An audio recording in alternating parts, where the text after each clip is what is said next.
he's fairly far down the line. So I'm gonna wait till I can see what I think is maybe the end, and then just walk with that. I'm gonna cut to the line so I don't have to do that again by the dumpster.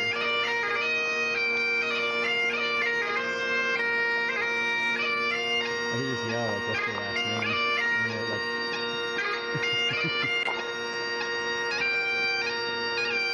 oh yeah.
Oh, I can walk backwards.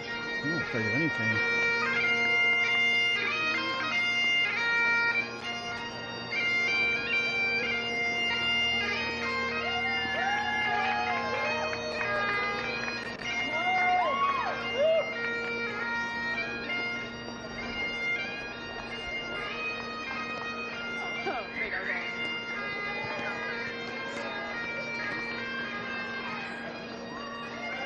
Where's that guy? There he is. That's there. Oh, he's going now. Star of the show. Right, pack it up, boys.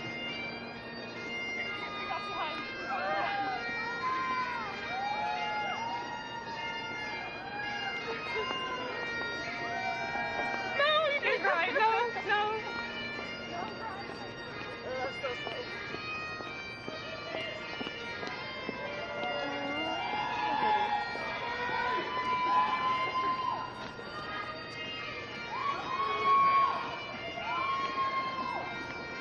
Yeah.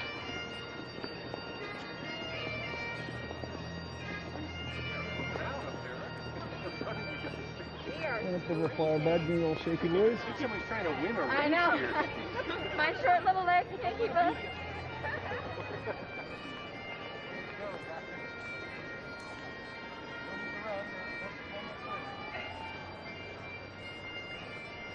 Yeah, next time I'm doing steady cam, for sure.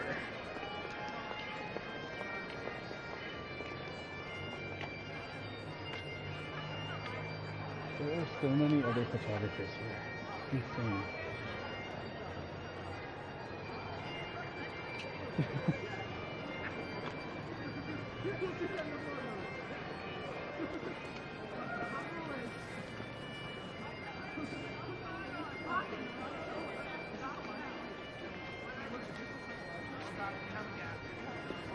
He absolutely does. In real life too. It's not just on the camera. It's my first time actually.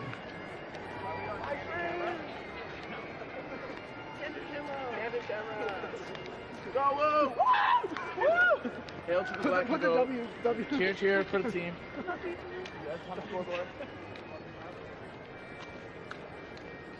A little gap I'm gonna slip on.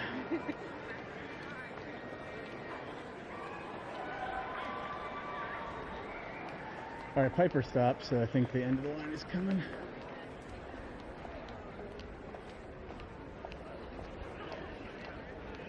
Are you guys, is my mic still hot?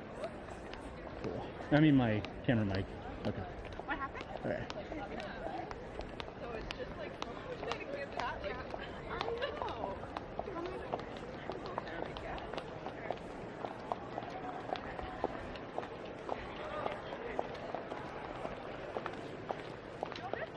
Alright, see the dumpster.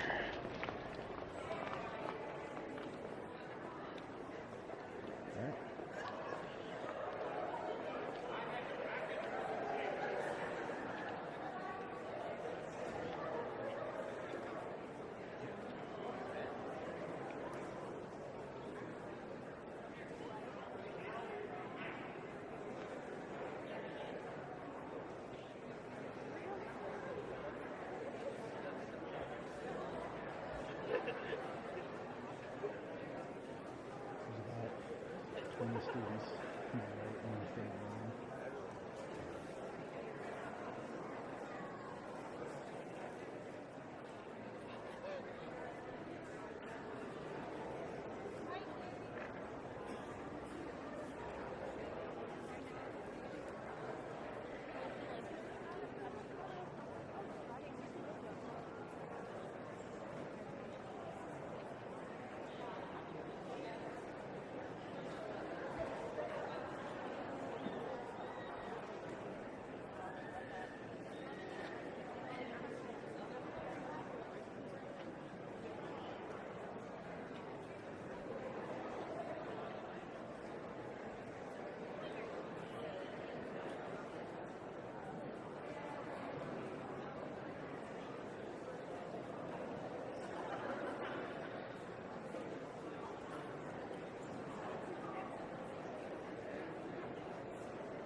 Oh my god.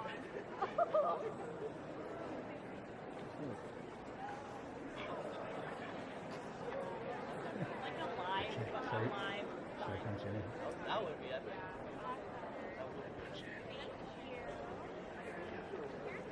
Yeah, I know. We'll put that.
It's my,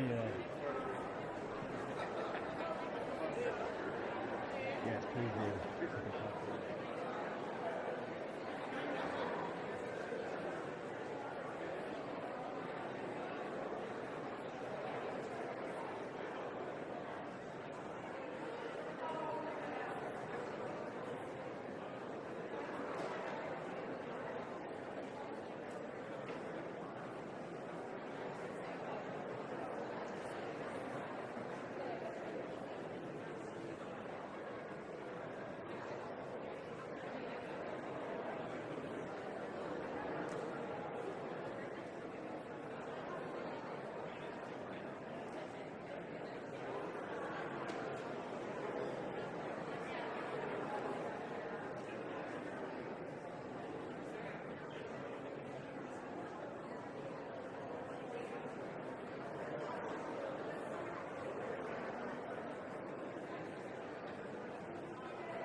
walking in because everyone was just singing and dancing, but it made me really excited to move in. Well, we were actually a little bit stressed out at first, but once people started cheering and dancing with us, we kind of started getting more relaxed and definitely more excited. It was a little awkward at first when people were coming up high-fiving me and stuff, and the president came to our car and introduced herself. All in all, it definitely felt like it really felt at home right away. It's very welcoming. Every time I come on campus, it's really welcoming. Everyone's super excited. They're super nice. Just upon visiting a few times, there was just this welcoming environment that I didn't really feel in the air at any other college. I love how comfortable everyone is. Even if they're first-year students, it just feels natural. It's something that everyone looks forward to. I think a lot of people come here just because it's a really nice way to let loose. I've had a very stressful week, and I know that tonight is going to be good. Then I met my friend Robin here, and she was like, you should join and play in Rat Queen, which is her all-female rock band. So I did sort of a featured artist, pianist in that, and I really got hooked on that. So I come back every time now to perform. I am the president of Cowbells, which is one of our treble voice a cappella groups, and we are at our 3rd annual We Can't Keep Quiet benefit concert to raise money to donate to 180, which is the local women's shelter and resource center that we thought was really important. Every single economics class that I took, I would look at it from a psychological perspective. I always would bring in human psyche into it.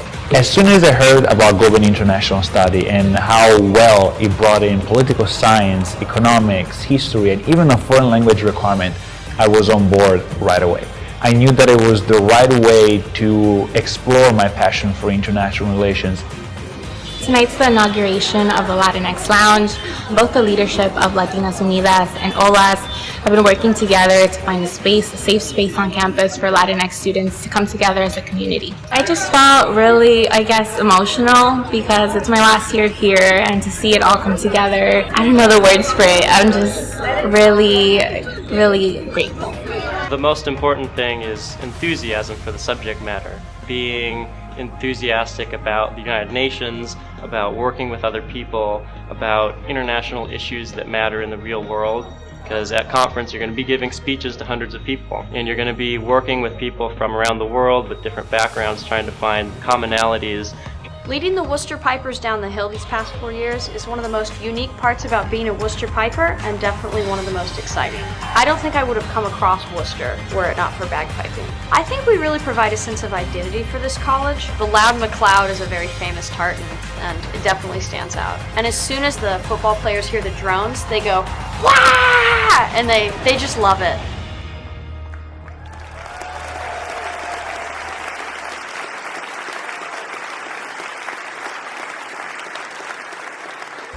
Greetings, class of 2020, families, friends, and College of Wooster faculty and staff.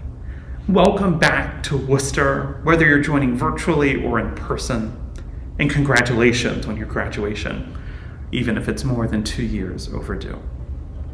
My name is Justin Warner. I'm from the class of 2018 with a degree in neuroscience, and it's my honor to be greeting you today virtually from Princeton Theological Seminary as I finish a dual master's program here. I wish I could be there in person, and I'm grateful for the technology and even the openness to allow my virtual presence. But friends, as we acknowledge the realities of a global health pandemic, racial pandemic, and mental health pandemic, let us assume a posture of prayer, meditation, contemplation, or whatever you might feel comfortable with. So friends, let us quiet our hearts. O Holy One, we give you thanks for every person in attendance today, for those who are here with us in person or virtually to celebrate the class of 2020 and their accomplishments. While this global health pandemic resulted in isolation and desolation, we acknowledge the hope found in the opportunity to gather here together. While this racialized pandemic was exacerbated by the global health pandemic and mental health pandemic, we are grateful for the work of justice and peace that many people in this room thrive to do.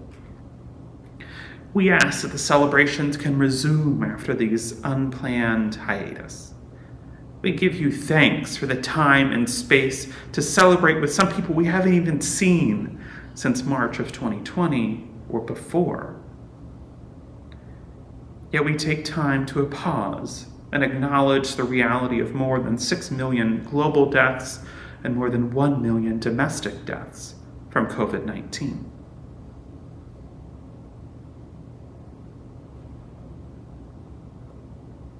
We also acknowledge the racialized trauma that our siblings of color face on a daily basis.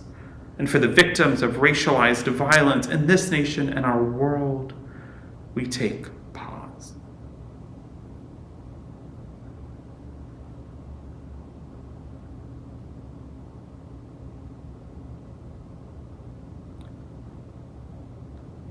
But we turn to you for hope.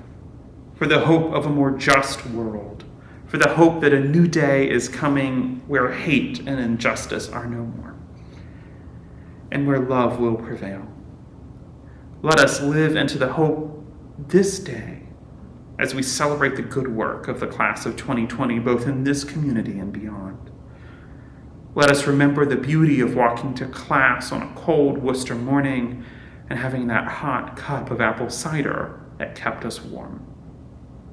Help us remember the joy of seeing our friend in the dining hall, bring back the memories of parties and celebrations, of bagpipes and football games, of tartan plaid kilts and walks down brick paths, of late night study sessions and overly caffeinated early morning classes, of coffee, a cup of coffee with friends, and the relationships we developed with faculty, staff, and each other. Help us remember. And as we live into this moment of hope and restoration, we turn our hearts to you, O Holy One, who charges us to live in a way that promotes justice and peace in this world. Let it be so. Let it be so. Amen. Congratulations, class of 2020.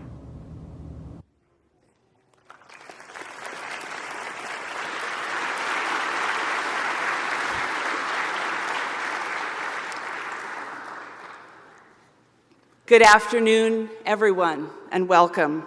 And thank you to Justin for that wonderful and fitting opening to today's celebration.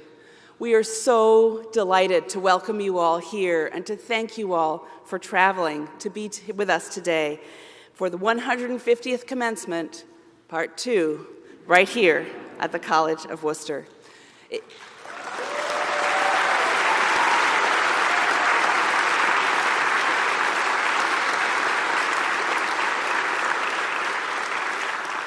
It is truly a tremendous pleasure to be with you all as we celebrate the incredible achievements of this class of 2020.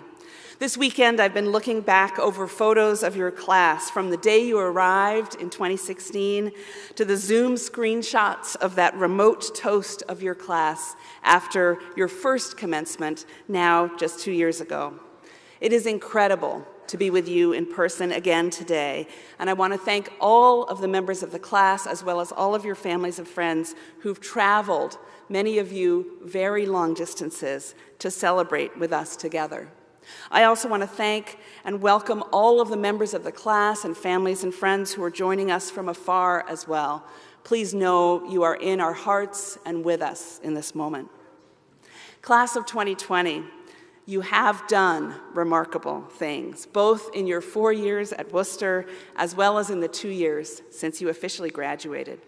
We're so excited to honor you today, but first, I want to take just a moment to acknowledge those who have helped you arrive at this moment.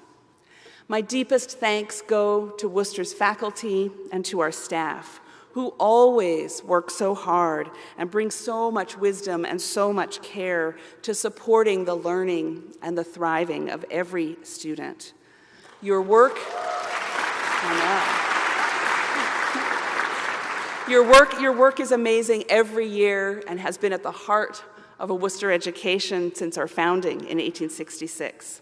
But through this pandemic, you've done so much more. You've taught and supported students in ways we've never done before, with amazing creativity and commitment. So please, faculty and staff, would you stand so we can recognize and honor you?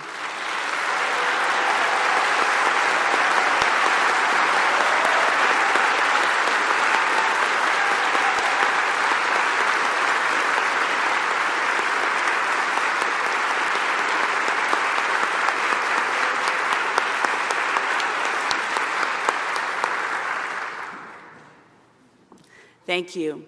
I'd also like to thank the families of the class of 2020 for bringing us these wonderful young people who have graced our community and left this college a far, far better place than they found it. We thank you for all that you have done to help them be who they are and where they are today. Will the families of our graduates please stand to be recognized?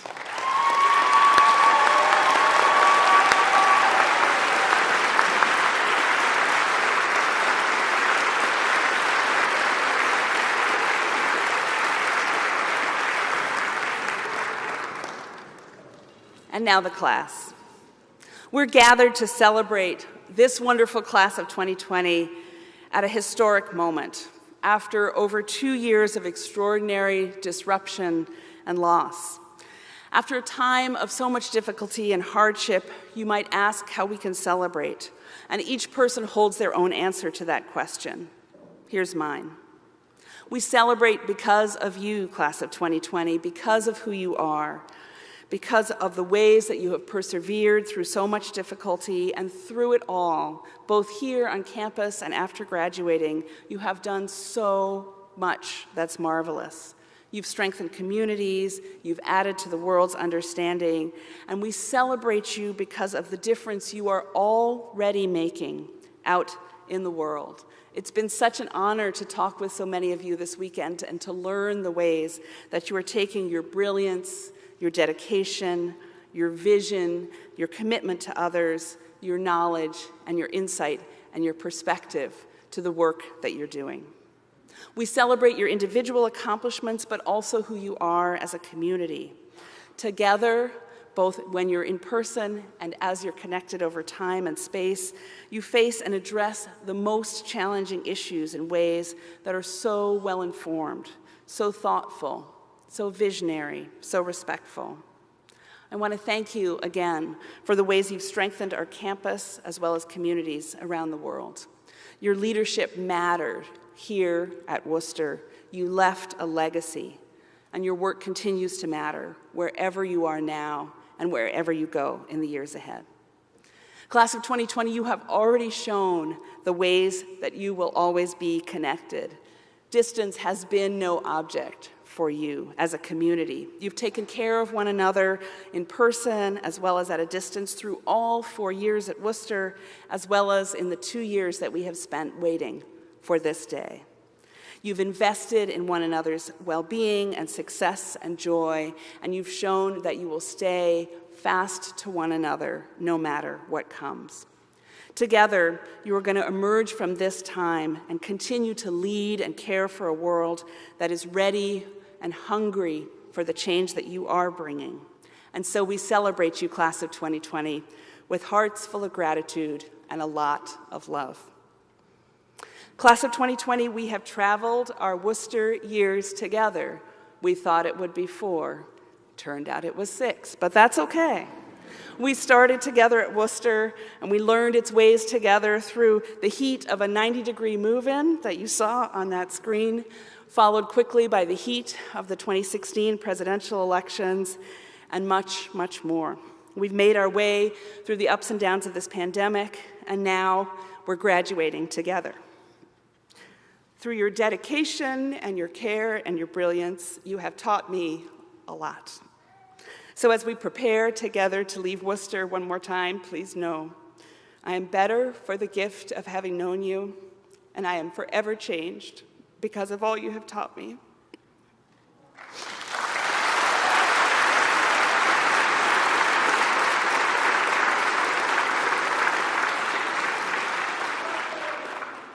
I have a full box of Kleenex. Do not be afraid.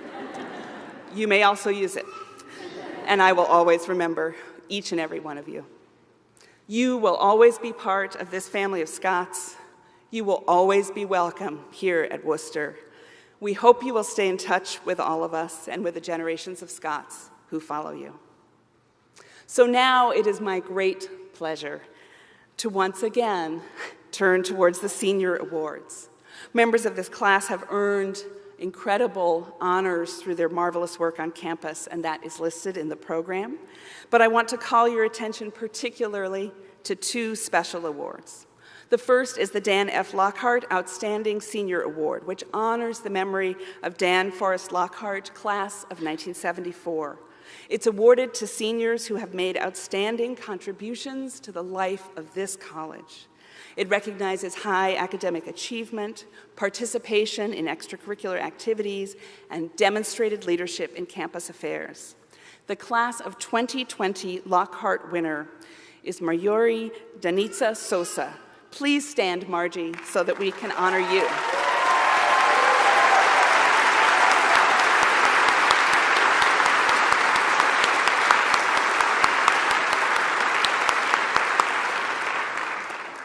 I'd also like to announce today the Jonas O. Notestein Prize, which was established in 1923 to honor Dr. Notestein.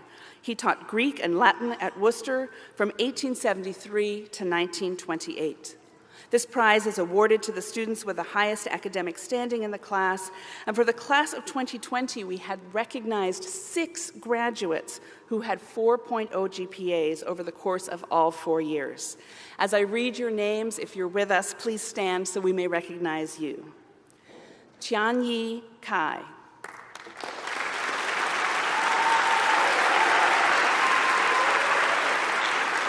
Alexis Ann Lanier.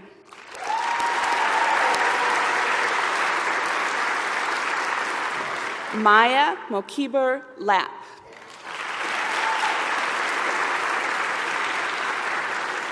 Matt Mays.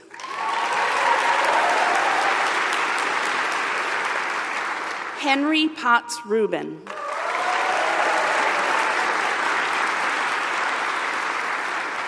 And Emily Nicole Randall.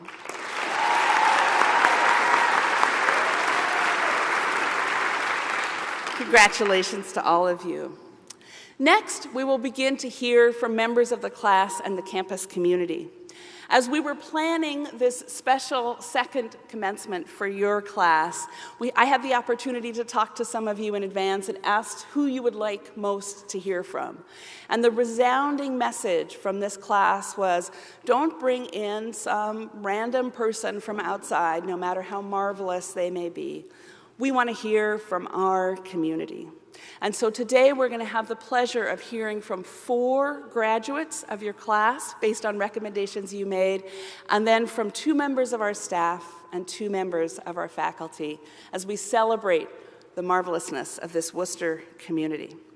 Our class of 2020, you are not students, our class of 2020 speakers, as you know, will be Emily Renee McCubbins, Aubrey Page McCoy, Grace Cora O'Leary, and Margie Danica Sosa. So we will start with our first speaker, Emily McCubbins. Emily, I'm going to say a few words about each of these folks. I know you know them, but not everybody in the room might. Emily McCubbins is originally from Louisville, Kentucky. She graduated with a degree in English and completed a minor in adolescent and young adult education.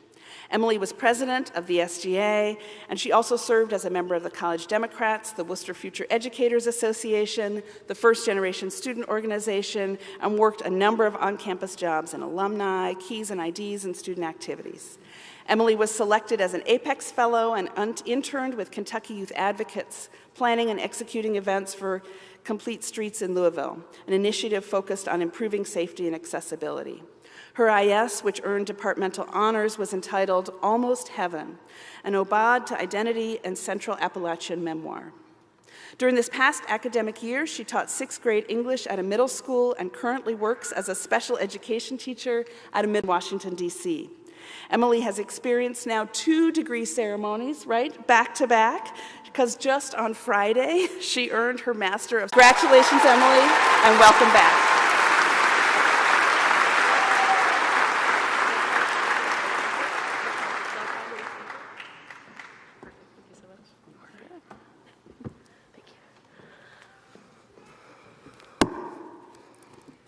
Thank you so much, President Bolton.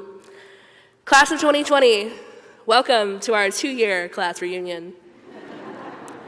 It has been 2 years, 2 months, and 10 days since the announcement that put an abrupt end to our senior year. I will spare you all of the cliches about persevering in isolation and the ever-changing new normal. So instead, I'm going to tell you about now. As President Bolton said, these days I'm a 6th grade special education teacher. These days, my students are the reason I get out of bed most mornings, and the reason I can't wait to crawl back in at 5 o'clock. When I was asked to give a commencement speech, my students were the first person I thought of for inspiration. Endlessly chaotic, funny, and creative in that order. I thought my 6th graders would give me the push I needed to write such a speech. They could inspire me to share powerful, mic-dropping moments about what the completion of a college degree means. They could make me draft carefully constructed paragraphs that would perfectly describe the way I feel finally returning to my alma mater after all of this time. But before I could find the perfect metaphor about the shrill of bagpipes and the hard reality of life outside Worcester, I ran into a problem. They didn't know what a commencement speech was. And honestly, as a first-generation college grad myself, I'm gonna be honest, But if my time at Wooster has taught me anything, it's the value of a well-conducted independent research. I asked friends, family, loved ones, and I'll admit it, Instagram followers, what they thought of when they heard the phrase commencement speech. On Friday at my graduate school commencement, Dr. Christopher Morphew reminded us all that commencement means the beginning. So in this speech, I could point to all the opportunities we have before us. I could remind us all that we are still shiny and new and capable of anything we put our minds to, our independent minds to. We are just starting, and the sky is still the limit. The sunny volleyball player who always smiled at me in Lowry called commencement a chance to reflect on the past and dream about the future. So maybe I should talk about how, in a past life, one where I trekked to Morgan Hall every day at 7 a.m. for education classes, I was sure of who I was and what I wanted to be. Now, I'm still sure, but I'm sure that I want something other than what I have. But, let me turn this page. But, I don't know what that dream is. Falling into this trap, though, that we must do or be one thing and one thing only, does nothing but limit our potential and our happiness. So maybe in this speech, I could tell you to take that leap of faith. Apply for the job. Go back to school. Record the album, write the book. You're 24. There is so much life left ahead of us. The bright-eyed urban studies major and UN enthusiast called commencement a send-off and a look back, glossing over the bad and abridging the rest. So maybe I could tell you about all the nights I spent poring over my IS, but I shouldn't mention the 2 a.m. study sessions at Mom's, the juggling work and school and failing at both, the tears in Dr. Susanna Sachs's office. I could mention Woo Wednesdays with friends, but not the meltdowns in the Kelsey House kitchen. I could tell you how proud I was to watch all of you growing into real, independent adults, but I shouldn't talk about how terrified I was that I wouldn't be able to do the same. The thoughtful, perpetually curious classmate who I always saw in Calc called commencement something that acknowledges the topic of closure, but that's kind of messy for us. This is the definition I keep finding myself returning to. Writing a commencement speech for the class of 2020 feels impossible, because it is. Don't get me wrong, I'm thrilled to be here this weekend, to see loved ones' eyes light up when I see them across the Oak Grove for the first time, to smuggle Lowry lemon bars, thanks Margie, into my bag to share in the Born Heater common room, to laugh over stories we told a dozen or more times about the same old classmates in the same old booth eating the same old food at Farmer Boy. But there's something kind of melancholy about all of this. My final memory before leaving campus in 2020 is that of sitting around the pit in Lowry, sipping a black iced coffee from the C-store with a group of friends while we debated whether or not this whole COVID thing would really be over in 2 weeks. Always a skeptic optimist, I truly believed that in 2 weeks' time, I would be right back here shuffling in late to class with a Knowlton smoothie in hand.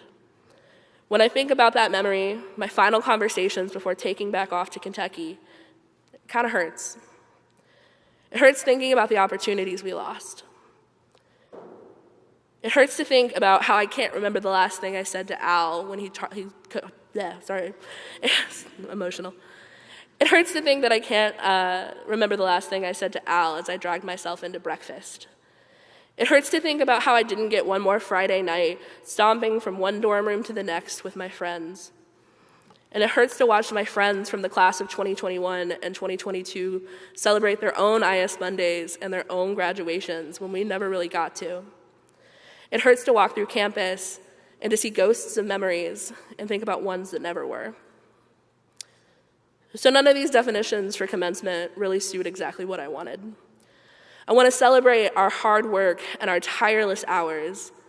I also want to acknowledge that getting closure on our time at Wooster is maybe not something we'll ever find. And I want to point out that none of us are the same person we were 2 years, 2 months, and 10 days ago. Nostalgia is a contradictory feeling. Being back at Wooster this weekend has reminded me why I am so glad I came here in the first place. And it is also reminding me how much the Emily that stands before you today is a different, more resilient, more authentic one. It has reminded me that people are capable of growth and of change, and that we are all going to make it out on the other side, sometimes scathed, but stronger. To my fellow graduates, I will leave you finally with the words from my student Isaiah. After trying and probably failing to describe what a commencement speech is, Isaiah shrugged his shoulders. He said, "Just tell them you ain't the same old Miss McCubbins you used to be, and they better figure that new one out." Graduates, I hope you are also not the same old Miss McCubbins you used to be, and I hope you are also figuring the new one out. Congratulations, and cheers to the class of 2020.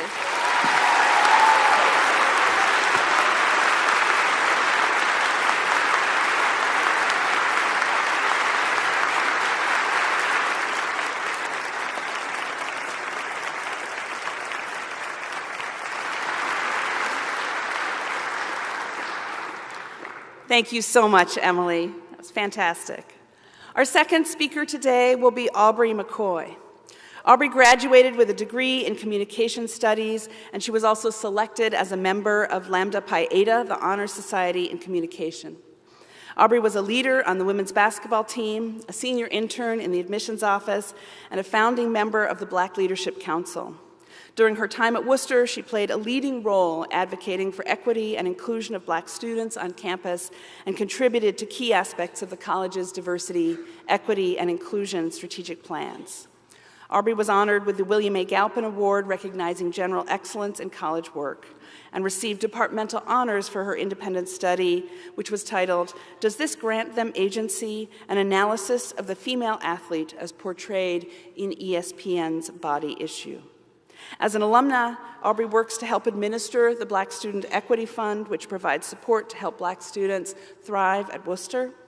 And she recently earned a master's degree in global sports business from Rutgers University. Aubrey's currently working as a scheduling coordinator for IMG Academy in Bradenton, Florida. Welcome, Aubrey.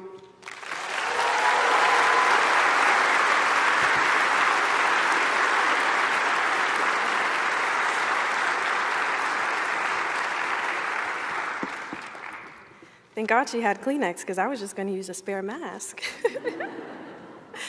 Got to put the independent mind to work. All right.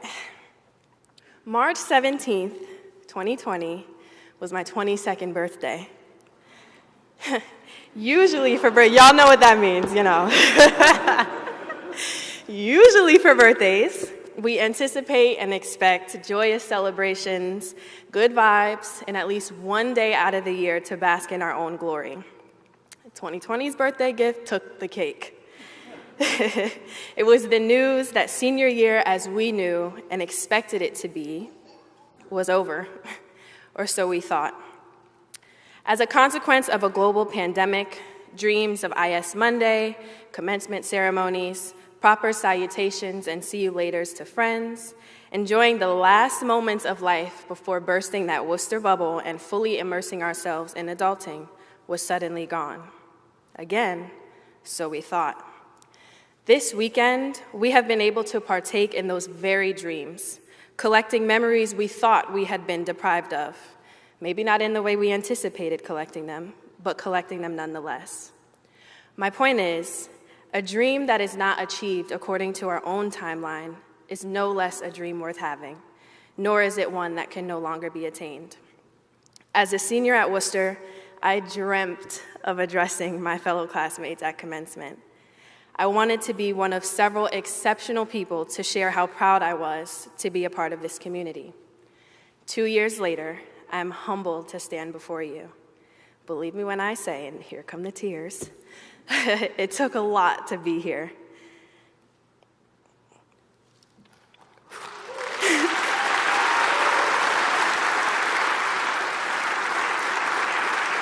Okay. Thank you. In all honesty, I had completely given up on this dream. It was 2 years later, life had gone on, and I had convinced myself that sharing this moment with you all was suddenly insignificant just because the celebration had been delayed. As a way to cope with the disappointment of an untraditional ending, I persuaded myself to believe that I simply didn't care anymore. I'd imagine that many of you experienced similar feelings. Why come? What's the point? And then there was one more thing that took the cake. One last trick of life to distract me from keeping the dream alive. On April 9th, 2022, at 8:53 a.m., I received notice that my childhood friend was tragically killed after being hit by a dump truck on the interstate. To many, that friend was an Ohio State Buckeye legend, a first-round NFL draft pick, a future Hall of Famer, and the list of accolades could go on. To me, he was simply Dwayne Haskins Jr., a lifelong friend, confidant, and child of God. His passing sealed the deal for me as far as returning to Wooster, or Ohio, period. Dwayne was the first person to text me when I committed to pursuing a collegiate career at Wooster. His games were my motivation to make it through a tough week, anxiously awaiting a brief change of scenery, even for just a few hours of electrifying energy in the shoe with my dad. Our Dave and Buster's basketball shootouts after game days were my version of a pregame before returning to campus for an images party. Dwayne was such a huge part of my Worcester experience. I couldn't bring myself to return here and face all of those memories, so I canceled my flight. I had already struggled to muster up an initial excitement to attend a delayed celebration, and now this sealed the deal.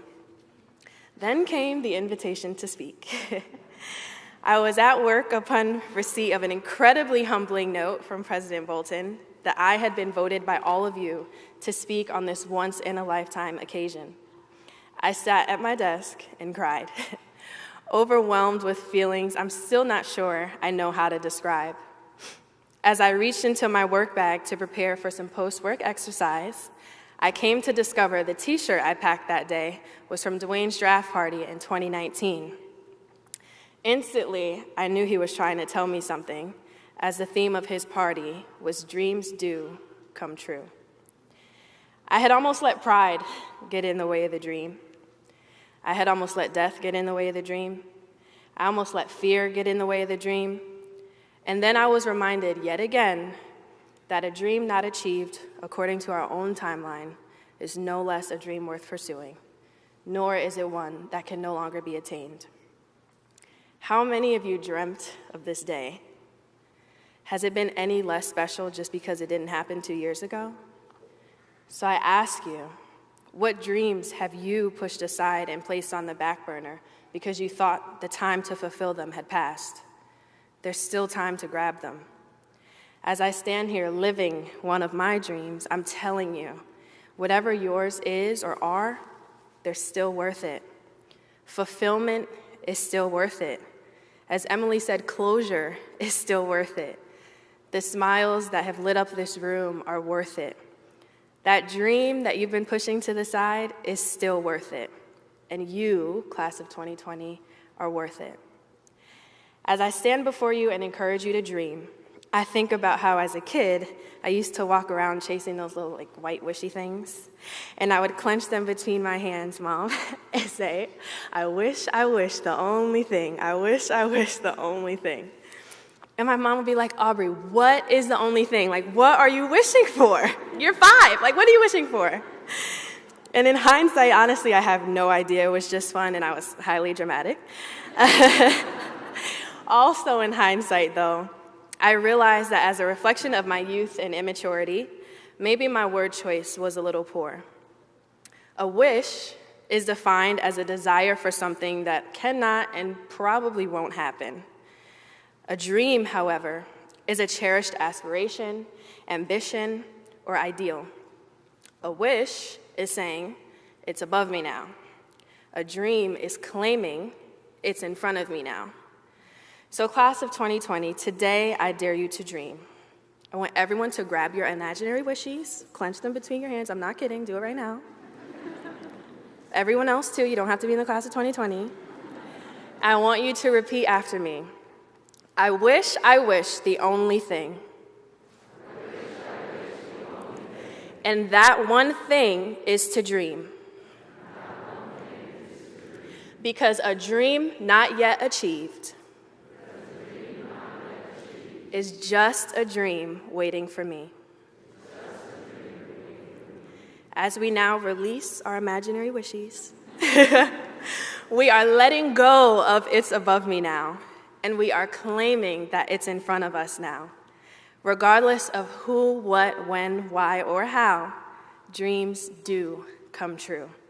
I'm grateful to my guardian angel for reminding me of that. Congratulations to the class of 2020, and whatever your it is, may nothing stop you from chasing the dream.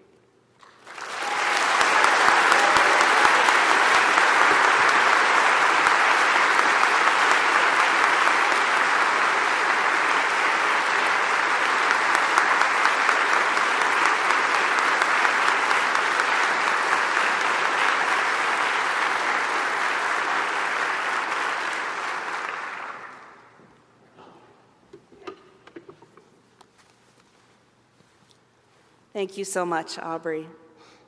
Our next speaker is Grace O'Leary. Grace graduated summa cum laude with departmental honors in both communication studies and philosophy. She was also inducted into Phi Beta Kappa and both honor societies for philosophy and communication, and served as the president of the Communication Club. Grace shared her creativity and leadership skills across campus as a communication studies research assistant, an officer in the SGA, campus events coordinator for admissions, and the Student Athlete Advisory Council. Grace not only competed fiercely as the captain of the field hockey team, but was also the team's social media coordinator. She serves currently as a scholar coach for the Schuler Scholar Foundation program in Chicago, supporting 9th and 10th graders as they navigate their studies. She's also an assistant varsity field hockey coach for Highland Park High School. And in addition to receiving the Ron E. Hustwit Prize in Philosophy, she also received honors for her IS, which was titled, Women Like Her Aren't Supposed to Run for Office, a philosophical unpacking of resistance in the American political sphere and a rhetorical analysis of Alexandria Ocasio-Cortez's tweets. Welcome, Grace.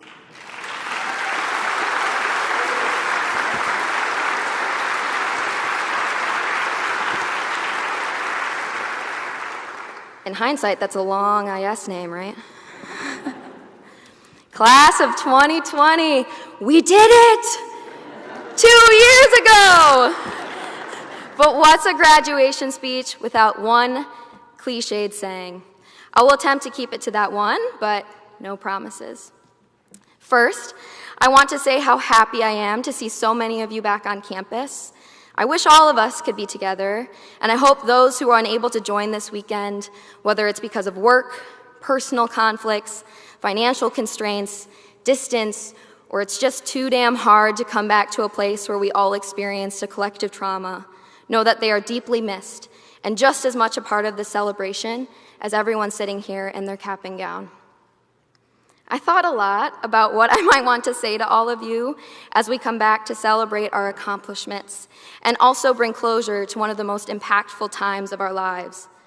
I'm not sure if any of y'all tuned in for the class of 2022 speakers last weekend, but as I was listening to Jenna Smith and Benton T. Thompson IV, two things struck me.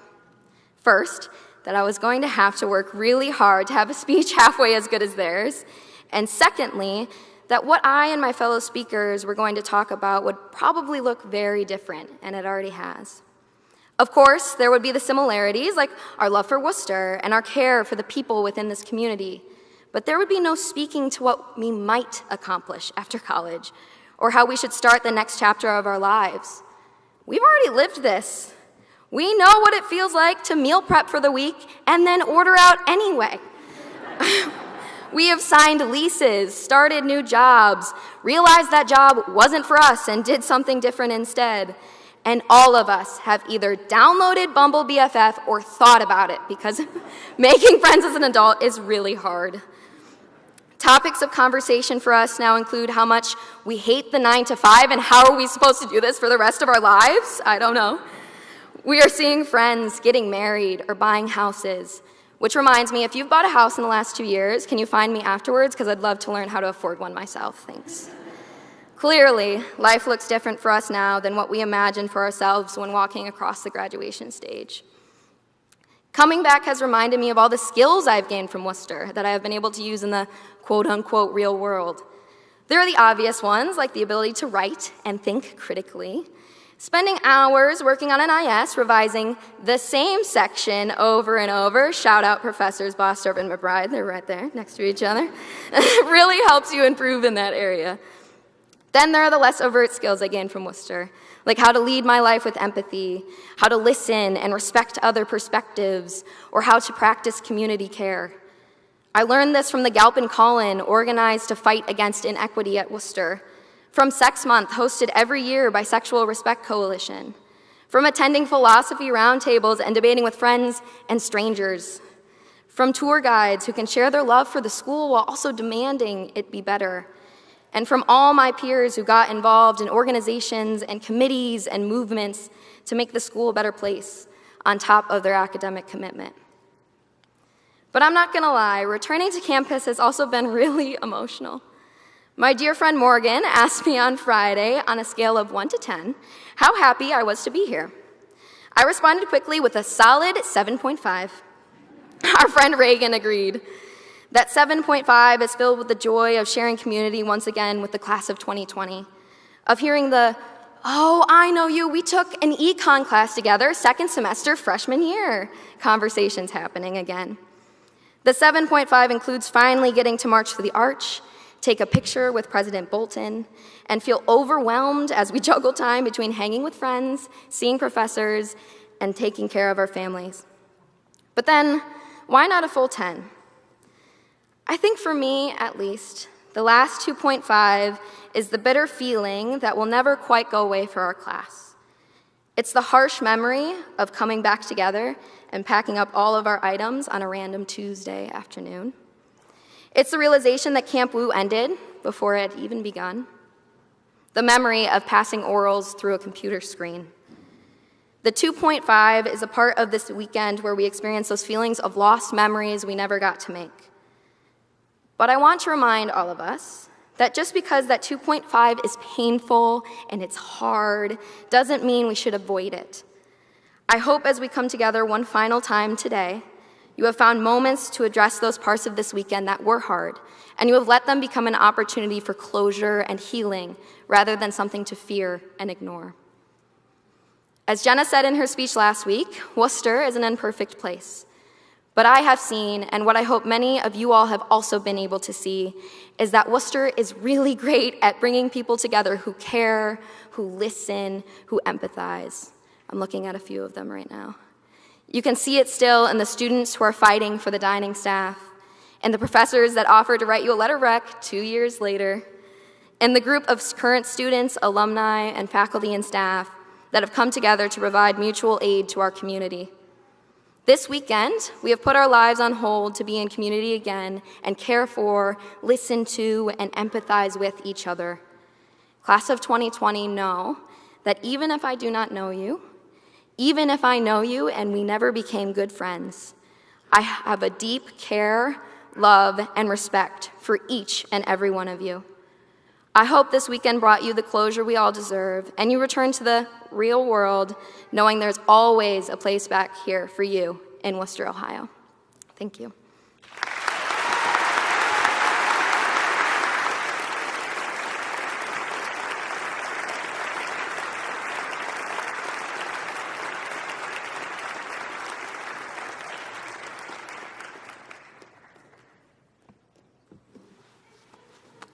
Thank you so much, Grace. Our final speaker for the class of 2020 is Margie Sosa. Margie is from Atlanta, Georgia, and graduated magna cum laude in political science with departmental honors in U.S. national politics. While at Wooster, she was a Posse scholar who made an impact on future generations of Scots by co-founding the First Generation Student Organization, as well as Latinas Unidas. As co-president of Latinas Unidas, she organized the first Latinx Gala, was instrumental in the creation of the Latinx Lounge in Armington Hall, and served as a senator at large in the student government, as well as the student representative on the search for Worcester's first Chief Diversity, Equity, and Inclusion Officer. Margie also studied abroad in her junior year at the University of Oxford in England, and she was the recipient, as you just heard, of the Dan Lockhart Outstanding Senior Award. Margie's IS, which was titled Fleeing for Their Lives, United States Intervention and Its Impact on the Central American Immigration Crisis, received honors. Margie continues to make her mark in Atlanta, where she works as a government and public sector consultant for Deloitte. Welcome, Margie.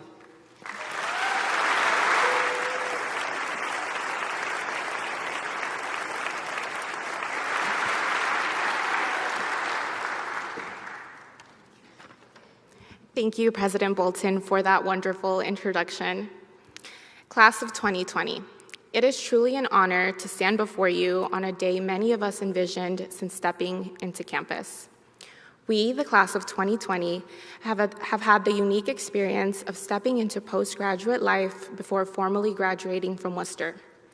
Our senior year was unlike any other, and I know we probably didn't imagine ourselves to be sitting here today, 2 years later.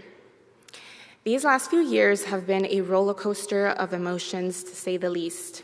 Not only did we survive 4 years here, we completed an undergraduate thesis, we spent the second half of spring semester on Zoom, job hunted in the middle of a pandemic, and so much more. I still remember getting that email during our spring break, the one that said we wouldn't be allowed back on campus for 2 weeks. At that time, I had already turned in IS, so I read that email thinking I was only getting myself into an extended spring break. Obviously, things did not turn out that way, and all of a sudden, our entire lifestyles were turned upside down as we entered a worldwide pandemic. On my final drive to Worcester to pick up my things, I reminisced on my 4 years in this small town that I once called home. I remembered my first drive up to Worcester at 18 years old, not having a clue of what I was getting myself into or what I wanted to do with my life. But I also remembered the excitement I held, knowing that I was going to be the first in my family to attend college, the first to move away from home, and the one to pave the path for my younger brothers and future generations. When I look back at myself 6 years ago, I also see a young woman who was constantly overcome with the need to be an overachiever. I told myself to get good grades, do the extracurriculars, internships, fellowships, study abroad. I sure knew how to keep myself busy. And I used to say that I had tunnel vision because regardless of what struggle I was going through at the time, I always seemed to know how to picture myself at the end of the finish line. I was living in anticipation of walking out of here with my diploma, job offer at hand, and a list of accomplishments. But you know what? Sitting in quarantine, I realized that by always asking myself, what's next, and always living in anticipation of a certain moment, I neglected to give the small moments the appreciation they deserved, and got caught up on perfection, only wishing that I had soaked in more of the experiences I had here. So the problem with this so-called tunnel vision is that we often focus so hard on the future that we forget that there is a present that must be cherished and enjoyed. The future is exactly what it is, a journey. And we must learn to appreciate what we have now so we don't look back and regret taking those special moments for granted. The pandemic, for most of us, changed the way we work, the way we live, and the way we think. I personally like to think that it taught me many life lessons. The pandemic taught me to be unequivocally grateful for the community I found here, the professors who mentored me, the staff and administration who supported all my endeavors, but also the journey. For many of us, there are stories and paths that brought us here. In my case, it was a long chain of events that were set off by a decision my parents took back in 2001 to leave behind their hometown of Arequipa, Peru, pack up 2 suitcases, and leave all that they knew to move to a completely different country in pursuit of giving their children all they could have only imagined. I owe everything to my parents, who came here with nothing but gave me everything. And while I cannot speak to everyone's stories, I know for sure that we all have people that have made a day like today possible for us. Now, as we continue to trek into adulthood and move up in our careers, it is important to take time to celebrate everything that it took us to get here and the people that lifted us up along the way. Know that every step of the journey is an accomplishment, and don't be too hard on yourself. Seize and celebrate your hard work and special moments with your loved ones around you. And once again, congratulations, class of 2020. Thank you.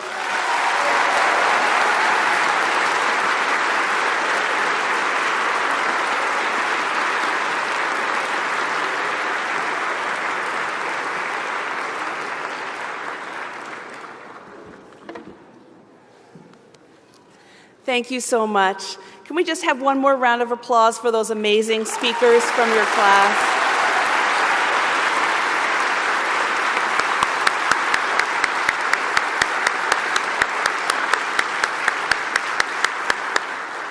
We so appreciate your reflections and your thoughtfulness and the ways you have inspired us over these 6 years and keep inspiring us going forward.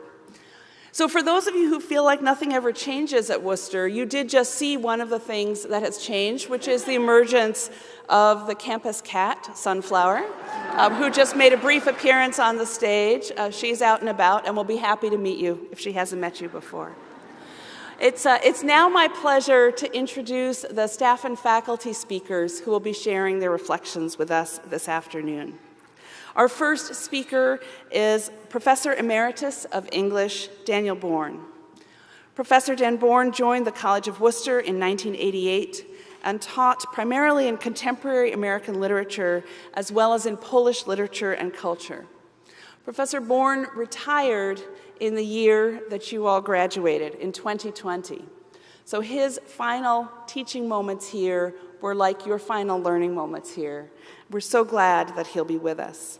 He taught courses at Wooster in everything from nature and environmental writing to the literature of the Cold War. And his collections of poetry include The Household Gods and Where No One Spoke the Language. His poems and translations from Polish have appeared in many publications, including Field, the American Poetry Review, the Colorado Review, Salmagundi, Tar River Poetry, Shenandoah, Partisan Review, and many others. He also worked for many years with Wooster students on a publication that he founded, which was called The Artful Dodge, a literary magazine that features fiction, poetry, and many other works with a strong sense of place. It's our honor and pleasure to welcome to the podium this afternoon Professor Emeritus Daniel Bourne. Welcome.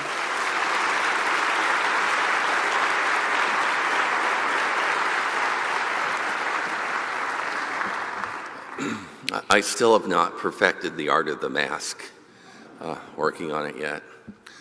Welcome back. A lot of my comments here, class, really echoes yours, but maybe from the standpoint of faculty in those days. In the old days before COVID, before hybrid events and Zoom here, I would ask many of my senior IS students or other seniors I was working with, after they had turned in their IS and passed their orals, if they already felt like a ghost, if this place and this life that had meant so much to them for the last 4 years was already now passing away. As they walked around campus, were they aware that this was the last time they were going to Mom's truck stop or that European weeping beech tree just to the west of Calc that creates an umbrella you can stand under? The last time walking through the doors to Scoville, the last time seeing this group of friends in the arch, the last time engaging in this one little ritual which they would never do again. It's a bittersweet time and an important time, saying the long, slow goodbye. But you all never got to experience those last 6 or 7 liminal weeks, still dwelling in Wooster and yet preparing for the life beyond it, preparing to remember, to preserve this time. As a professor in my last semester teaching here, I felt that disruption as well. In those last 6 weeks, I still enjoyed the written contact I had with my students in my nature and environmental writing class. But those final in-class discussions about tourism sometimes hurting nature, or Edward Abbey's cantankerous life and poetry of fact writing would never happen. We would never get to visit the Amish nature writer David Klein on his farm and walk into his barn that was built the same year that Henry David Thoreau published Walden. We would never get to laugh or share each other's stories as a group. All that evaporated with the coming of the pandemic. When we headed off to spring break, I had asked the students in the nature writing class to compose a meteorological journal of the mind, taking their experiences with nature over spring break as a springboard for not just descriptions of nature, but ruminations of their connection and disconnection with it. Needless to say, these journals ended up being filled with an anxious awareness of the coming pandemic.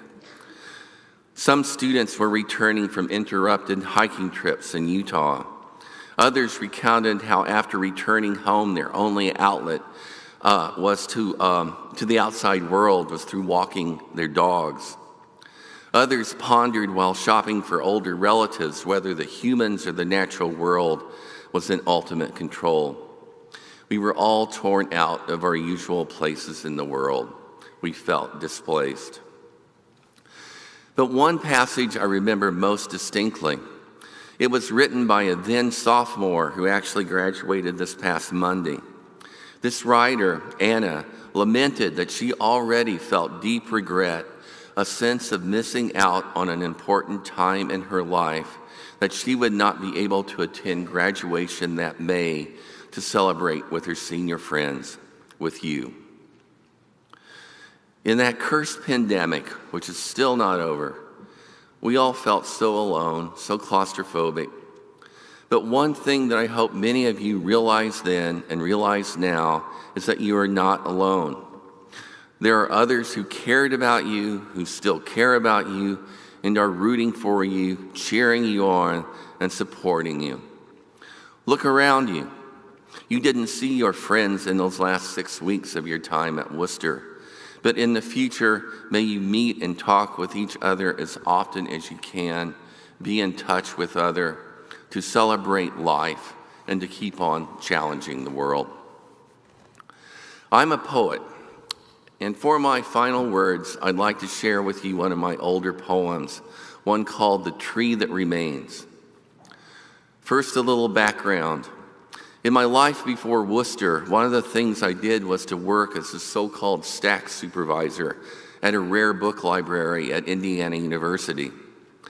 While there, I had the chance to handle not only a Gutenberg Bible, the first book ever made from movable type, but also the working scripts for the original Star Trek TV series, complete with inked-in edits. Spock, go there, not there. One day, I came across a tract printed in the early 19th century, the first or one of the first examples of printing in the old Northwest Territories. Printed in Cincinnati and involving the problem with dead trees sticking up in the current of the Ohio River, the superhighway of that time. These trees, having toppled from the banks of the Ohio due to storms or erosion, would float downstream until their heavy root balls came to rest on the riverbed. Soon the current would strip the tree of all of its leaves and smaller branches, basically anything soft and vulnerable. What would be left was hardened and sharp, the honed limbs sticking out like spears towards the wooden hulls of riverboats and rafts. In the end, though, the poem I wrote about wasn't about dead trees and safe river navigation. It was about people, about surviving and saying no to bitterness and depression, ultimately about knowing you have friends. We are still in this experiment of life on Earth, in this time of pandemic and war and global warming, but also of friends and family, of engaging work and good trouble, as John Lewis would say. And so, in my own old-fashioned way, here's a poetry postcard to you all as you head out on your own currents, already there within the next stages of your lives. The tree that remains. Tilting out over water, a tree cannot control its footing and belly flops into the bywash, but too heavy to float, it collapses down toward the deep middle and comes to rest on the bottom by the weight of earth clinging to its root tangle.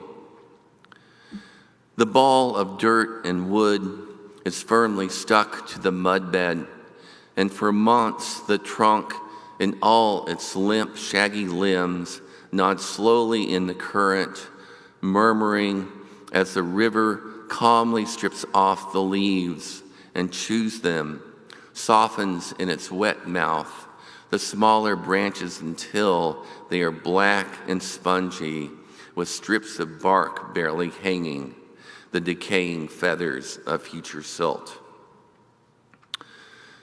But years later, as you navigate the river, look out for the tree that remains, a dark, jagged skeleton whose prongs point upward, the wood swollen and hard. The more powerful the engine, the deeper the gash in the hull. In this world, wood takes vengeance on wood.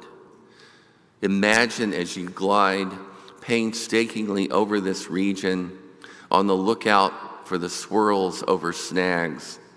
Imagine your own arms held outward in constant gracious blessing for the bending of the river, which destroys you, eats away the bark, and then whittles you down to your hardest elements. Imagine now your own hands, inches from the surface, over which living things still pass. Can you restrain them? There is a time for sadness, yes, but also a tightening which comes to the skin, the preparation for the making of new destruction. Go slowly over these waters so that you might look down and see your own murky face staring up. If you are careful, it will not keep you when you are ready to leave. Remember, you have the gift of floating. Remember, you have friends on the banks.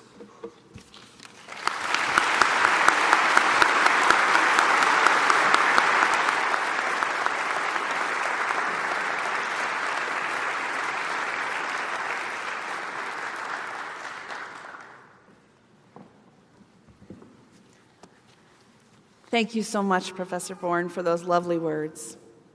Our next speaker will be Kayla Campbell.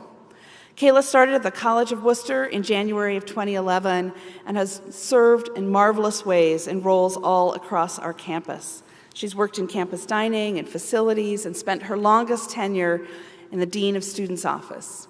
Most recently, she joined our Equity, Inclusion, and Diversity team in January of 2020, where she collaborates with students and staff, with faculty and alumni, as well as with the City of Worcester.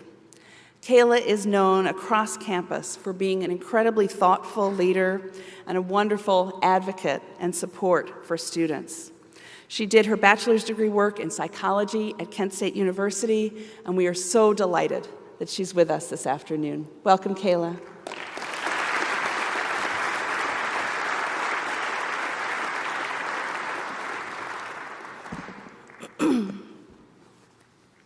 I'm so honored to have been given the opportunity to speak to you all, the class of 2020 today. I have to admit that I'm a bit overwhelmed with emotion right now.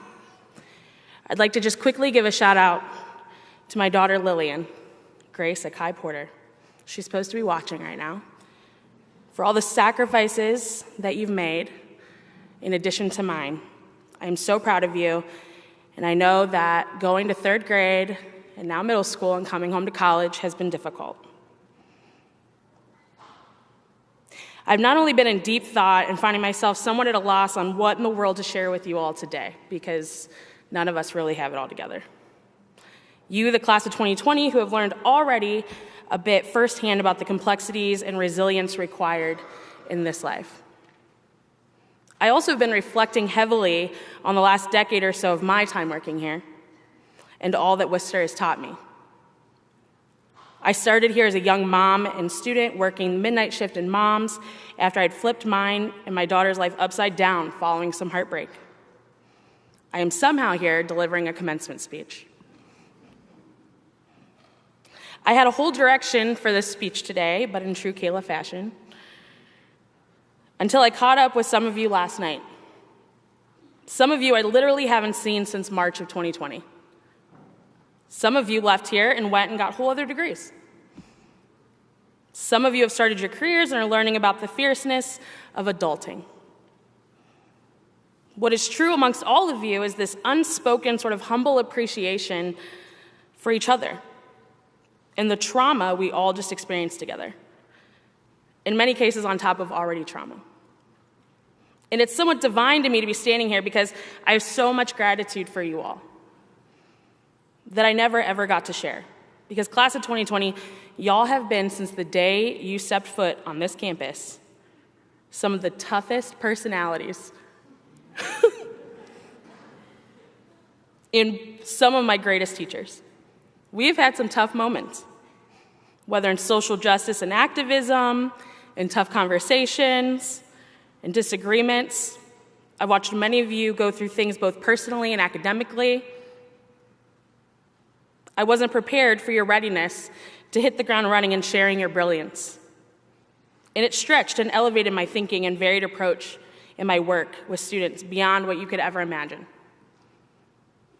When asked to speak to you all, I thought about all the lessons and moments that have stopped me in my tracks and forced me to recalibrate. Then I thought about all the things I wished I knew ahead of time or that someone would have actually told me the true reality of. Then I thought about all the things we don't learn in a sheltered environment, but really should, like what's a credit score? And in an HMO versus a PPO. I narrowed this list down to share with you all today, if you will, and I apologize I go slightly over the allotted time. The first being, 20s are really hard. They're really hard. The world tells you that these years are the best ones of your life, and while they are perhaps physically, they are physically. They are physically. They are filled with tough lessons, recklessness, tough decisions, choices, and consequences, both good and bad. 20s are true trial and error.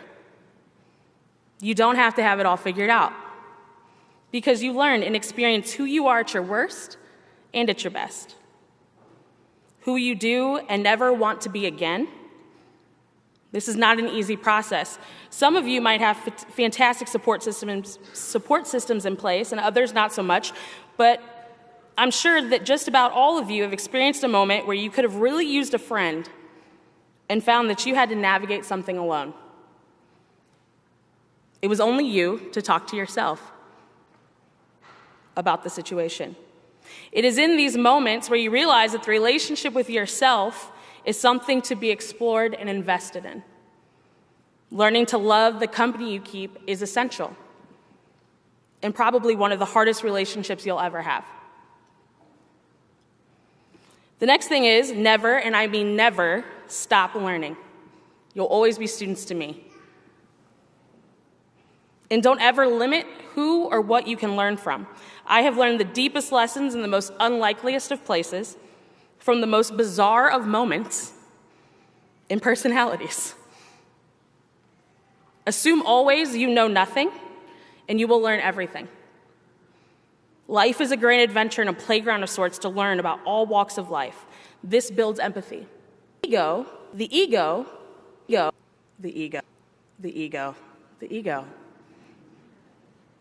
will tell you there's nothing to learn. You know it all.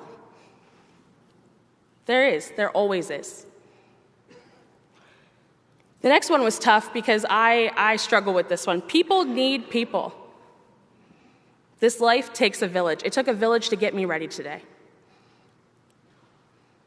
I wouldn't be here if it wasn't for the amazing people I've met and gotten to know on this campus, all the way from Gail Weeb and campus dining, giving me a ride home and blasting Metallica the whole way. Tom Lockard in facilities, who had fixed my car and my dryer and everything else. To Robin Laditka, Carolyn Buxton, Hank Kruzman, teaching me the works and the knowledge to support students. To Angela Johnston, the secretary of the college and chief of staff, being my rock at any really ever moment of trouble. It's important to ask for help, and it's important to reach out, and it's really hard to do, but you have to do it. And the more people that you start bringing into your family and assuming, then the more help you need.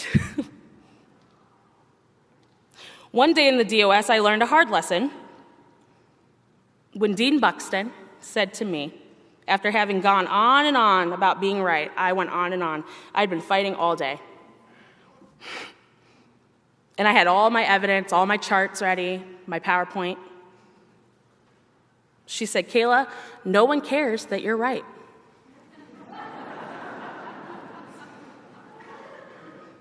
And she fluffed her scarf and walked off.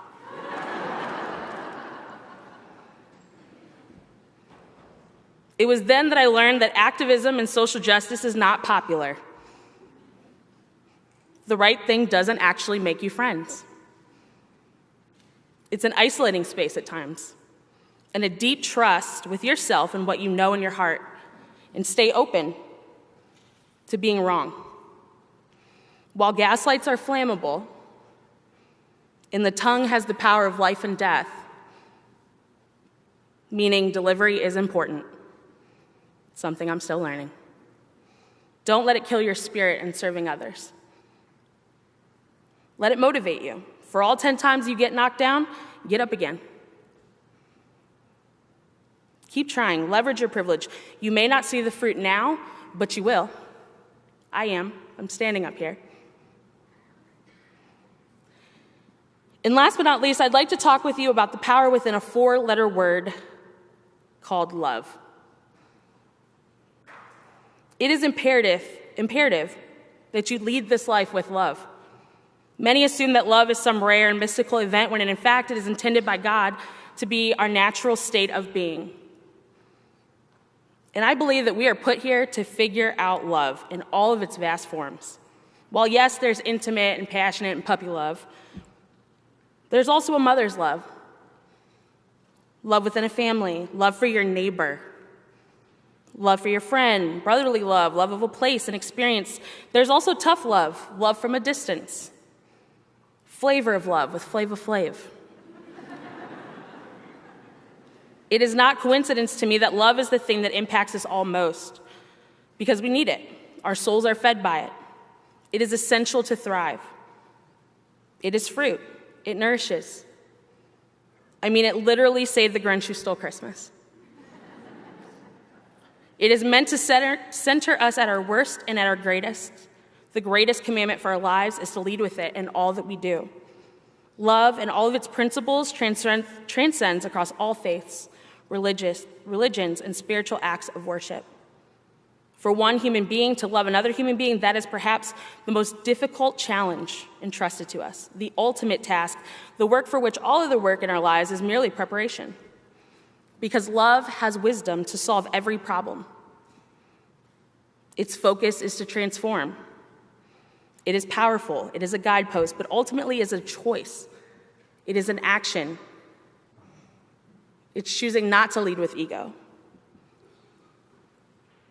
Love is not found in relationship or friendship. Love is in people, and you either put the love in or you don't. And it's good to love, because love, like I said, is difficult. It is our greatest teacher. It teaches us forgiveness.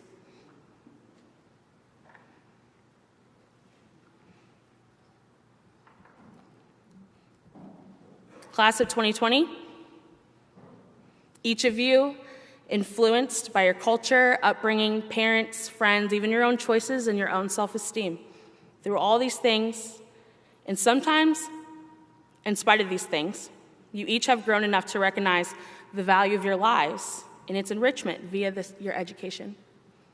Know that you are deserving of love and worth the effort that goes into becoming who you truly are and all that you are meant to be. You have purpose even when you think you don't, even at rock bottom. This will always be a home to you and I a resource.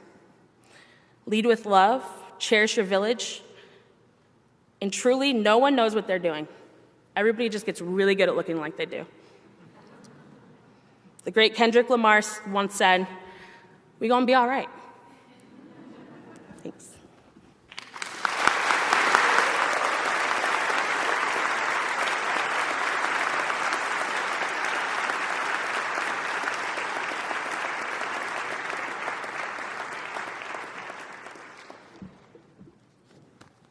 Thank you so much, Kayla. Our third speaker is Professor of Psychology, Dr. Amber Garcia.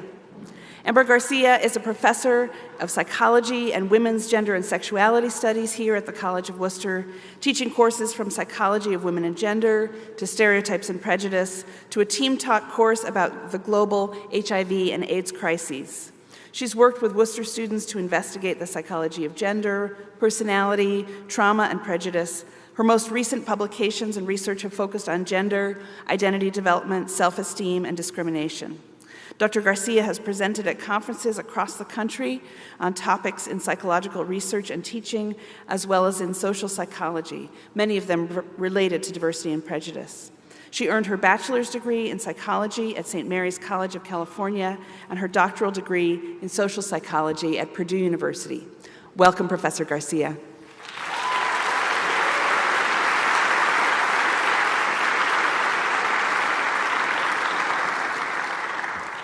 Welcome, families, friends, and most importantly, members of the class of 2020.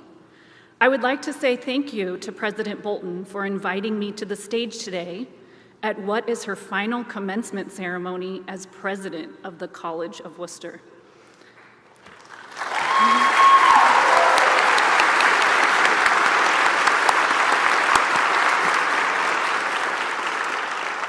One of my favorite courses to teach at Wooster is First Year Seminar. I know some of you are smiling because you have fond memories of First Year Seminar. And others of you are groaning because you were hoping to never think about First Year Seminar again. I teach my First Year Seminar on close relationships. We talk about romantic relationships, friendships, and family. So today I thought I would take a few minutes to highlight some of the lessons I've learned by teaching this course. Lesson 1, kindness. Well-known relationship researcher and clinical psychologist John Gottman has identified what he calls the magic ratio in romantic relationships. For every one negative interaction a couple has, there needs to be 5 positive interactions to offset the one negative.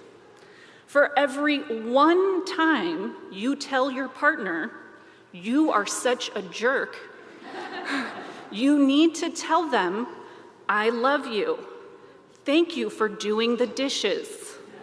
You did a great job. You are a wonderful person, and I appreciate you." Close relationships are sustained by kindness. Kindness is tangible. Kindness is concrete. Kindness is exhibited through your words and your actions. So go out and practice kindness. Lesson 2, gratitude. Job candidates almost always ask me, what do you like most about the College of Wooster?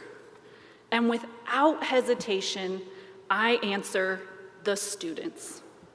The students and alumni are what make this such a special place.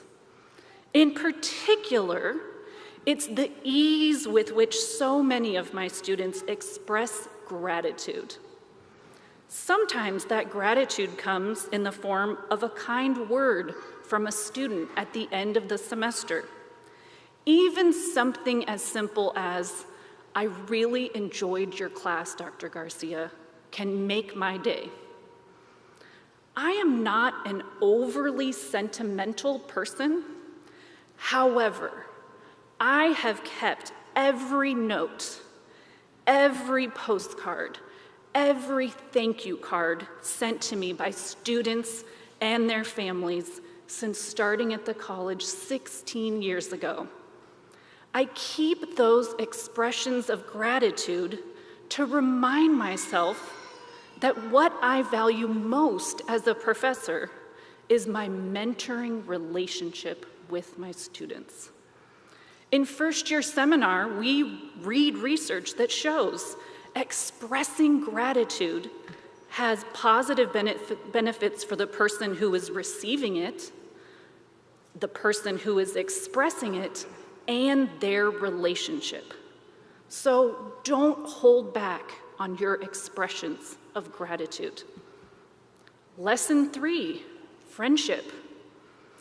When I started at the College of Wooster, my closest friends were women I had met in graduate school. We all had jobs in different parts of the country, no two of us living in the same state. I'm embarrassed to admit this now, but I didn't want to make friends at Wooster. I had my friends, and I didn't need to open myself up to new people. The problem was my friends weren't in Wooster. I couldn't just call them up for dinner. Making new friends can be difficult. Making friends is risky. You might get rejected. You will feel vulnerable. But making new friends is worth the risk.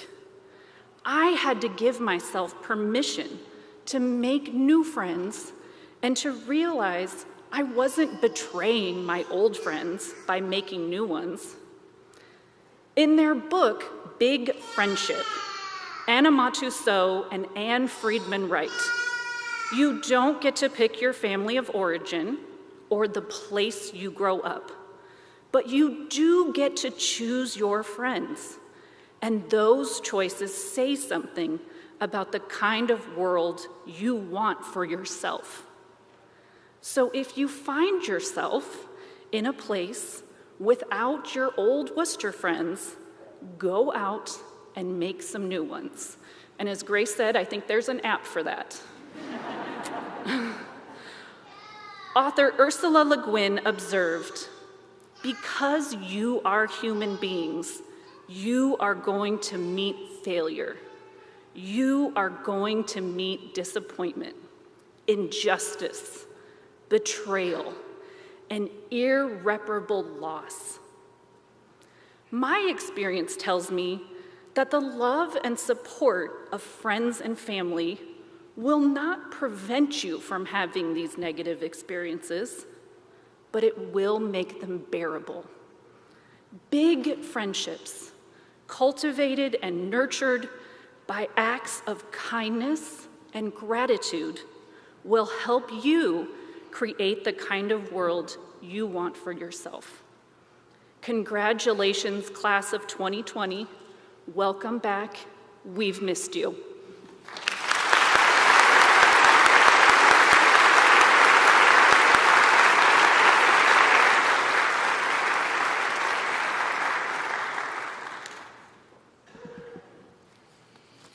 Thank you so much, Professor Garcia. Our final speaker this afternoon is Marjorie Shamp. Marjorie has been the director of campus dining at the College of Wooster for 6 years, since you all started, but she's been at the college for 22 years. She's led the campus dining team through all of the challenges of providing safe dining during the pandemic and during the Lowry renovation, and she's played a crucial role in designing the beautiful new dining space that will open in August, another reason that you should come back to visit.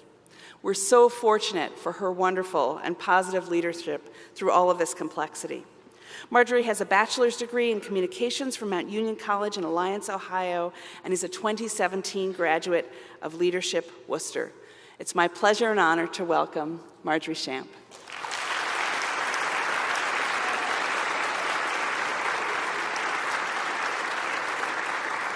Thank you. So, what I was observing during the other speeches is that they're still trying to wrangle Sunflower the cat. And just so you know, I am acquainted with Sunflower the cat's human mom. She and I are colleagues at the Wayne County Board of Health. And she said that when Sunflower first started appearing on campus, the students would take her back home. They live right across the street from one of the residence halls.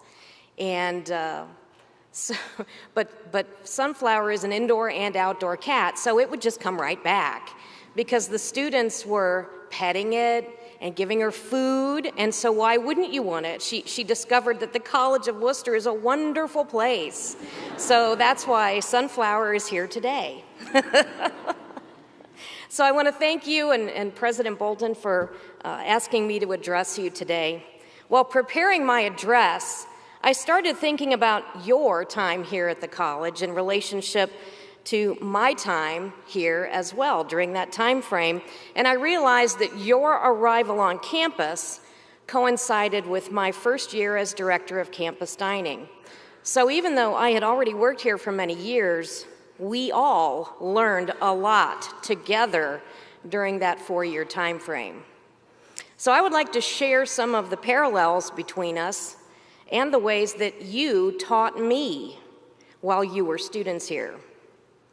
Just as you were learning the ropes and getting to know your peers and forming relationships during your first year, I was also navigating a new role and learning how I might best support students using the principles of servant leadership. Servant leaders must do a lot of listening and have a mindset of serving others rather than of being served. Each time I received a request for a new dining option or to assist someone with a food allergy or dietary preference, it reinforced the need to incorporate those principles into my leadership style.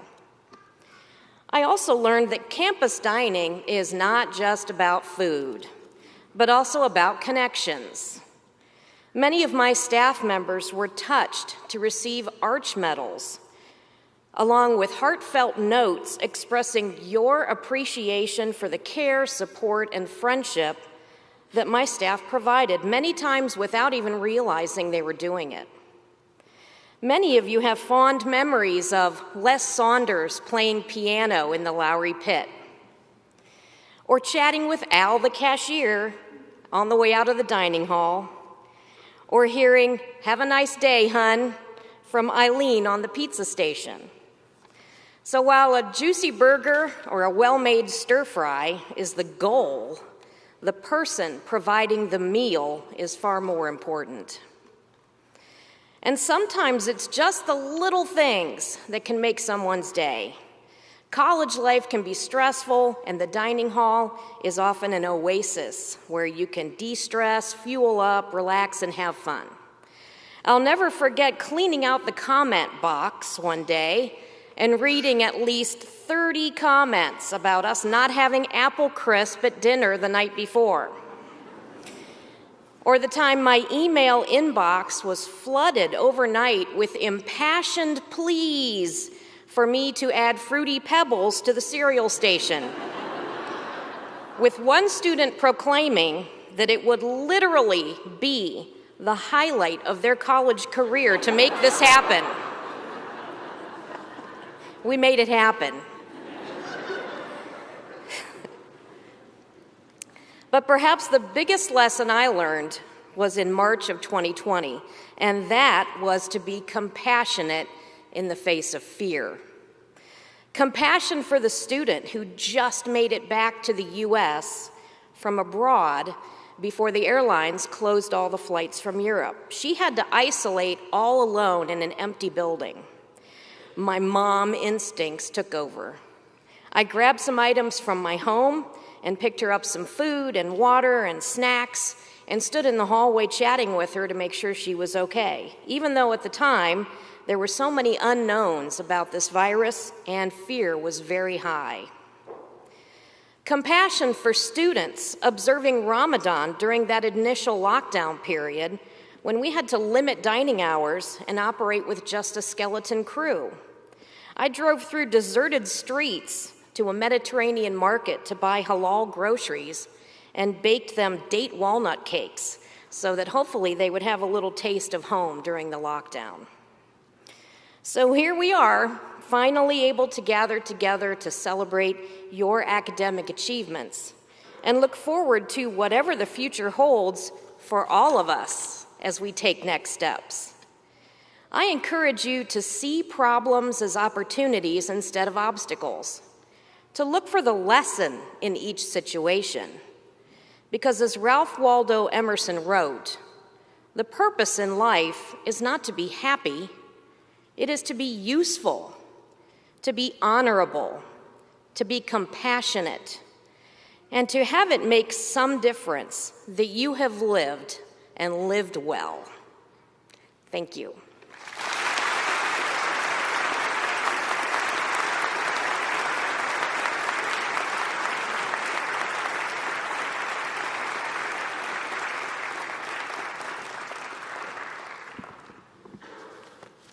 Thank you so much, Marjorie, Amber, Dan, and Kayla. All of your perspectives and all of your care for this college and all of the ways you represent the incredible staff and faculty that are the heart of this place and that make it happen for students. We're so, so grateful that you're with us and for your thoughts. It's now my pleasure to join Provost Perfetti in presenting and honoring the special gifts for the class of 2020. President Bolton, it is my honor to present the candidates for the degree Bachelor of Arts for August 31st, 2019. Would any graduates for the degree of Bachelor of Arts from August 31st, 2019, please come forward? I believe these will all be in absentia, but I will read the names. Robert Anthony Dinkins, Jr., William Charles Gore, Jillian Elise Gregory, William Keegan Grothaus, Jordan Nicole Husner Wilkinson, Justin Tyler Kearney, Ishmamur Rahman Khan, Andrew Wells Klein, Daryl Lee Miller III, Laura Vivian Pratt, James McElhenney Rankin, Adam Christopher Richard, Anum Kamran Satar, Sota Shimizu, Simon Chavar Texador IV, De Corvalin Fiji Mion Tyus, and Josie Scott Thiel.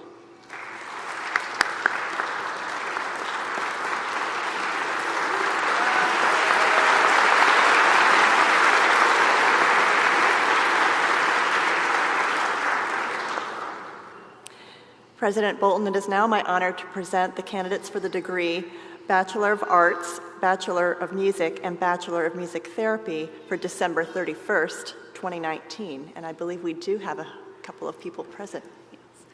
Would the candidates for the degree of Bachelor of Arts, Bachelor of Music, and Bachelor of Music Therapy for December 31st, 2019, please come forward.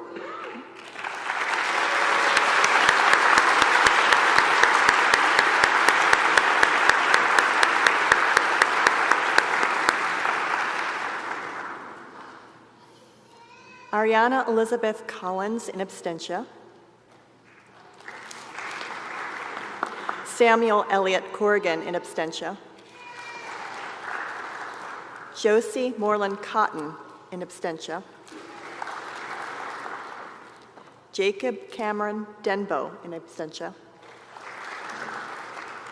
Jimeng Gu in absentia. Hope Ivy Hunter.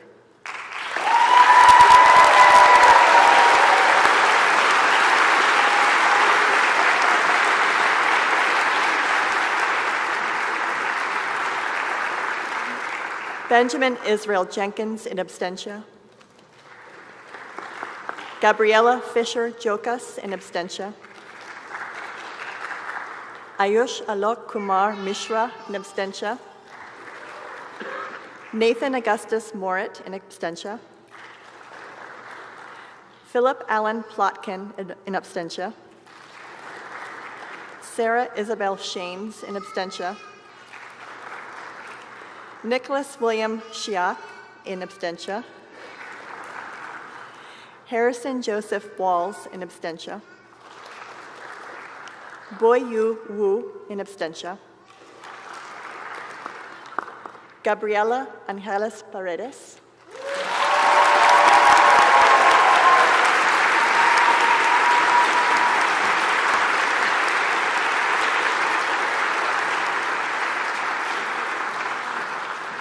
Sarah Catherine Augustine in absentia.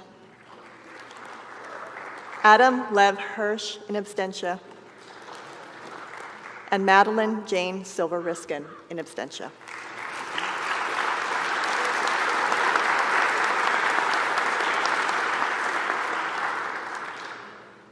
President Bolton, it is now my honor to present the candidates for the degree Bachelor of Arts for May 11th, 2020.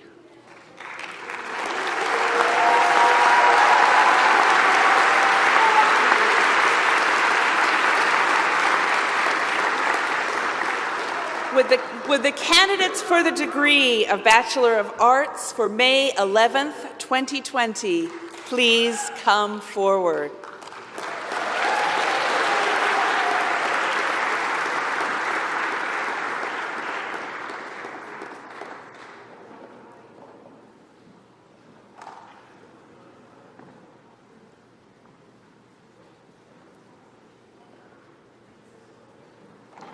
Sophia Abdirazak in absentia. Madison Bergstrom Adamo in absentia. Dazifa Ajay in absentia. Robert Philip Hondel Eagle in absentia.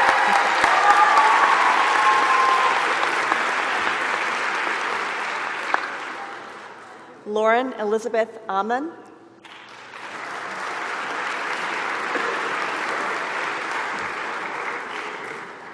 James Mayhew Altop in absentia. Neela Aluahare in absentia. Robert Lawrence Alvarez.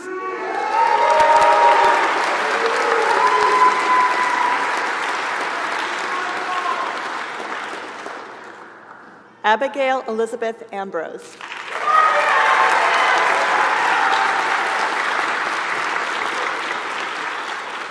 Elizabeth Sarah Anderson in absentia. Zacharias Andreu.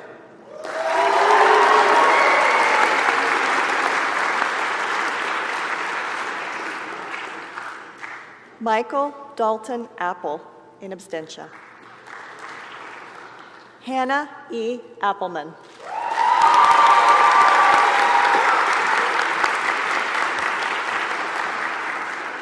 Fiona Yaba Armu in absentia.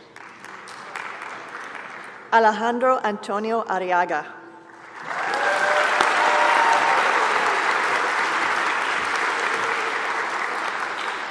Ryoko Asakuma, in absentia. Catherine Hunter Atwell, in absentia. Nina Simone Avery.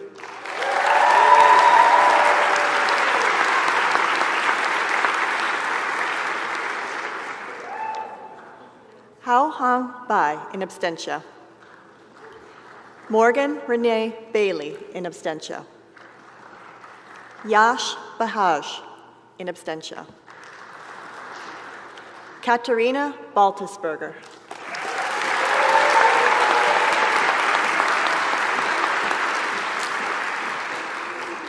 Fabio Cesar Barreto, in absentia. Jack Barrow.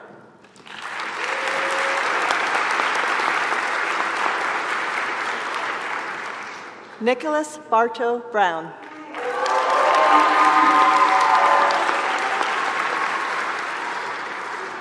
Gregory Robert Bell, in absentia. Mac Belovich, in absentia. Emily Bernstein, in absentia. Kate Bertrand, in absentia. Blair Michelle Besançon, in absentia. Emily Elizabeth Joubert Buter, in absentia. Michelle M. Bixie, in absentia. Kristen Marie Blanchard.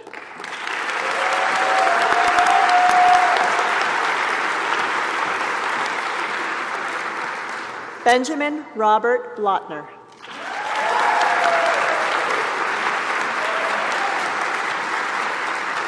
Brandon Dennis Borges.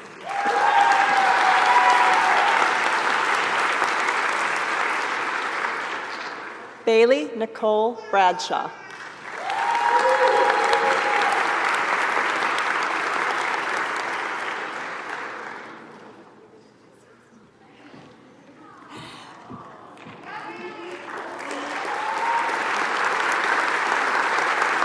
Ben Bridgman.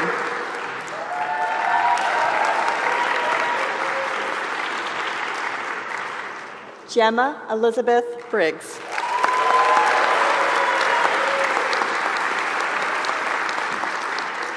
Chelsea Brown.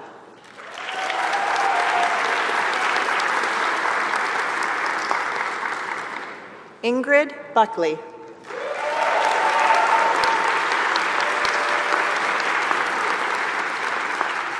Amelia Burke, in absentia.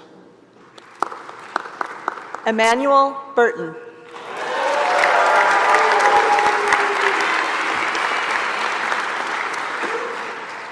Tian Yi Kai.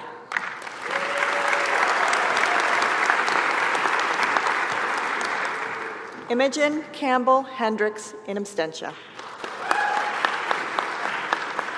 Emily Elizabeth Cano, in absentia. Elizabeth Lynn Carlson.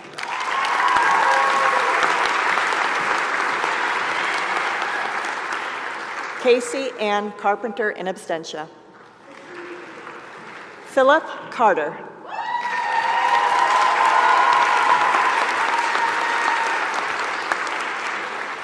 Jason Salvatore Cerniglia, in absentia. Ava Chamberlain.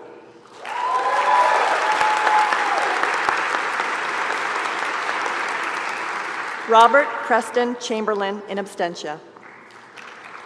Michelle Julia Chang, in absentia. Churu Chen, in absentia.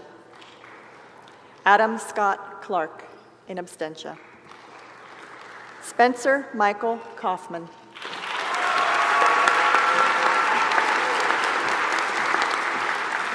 Jacob Leonard Cohen, in absentia. Itala Marie Colby, in absentia. William Alexander Hollis.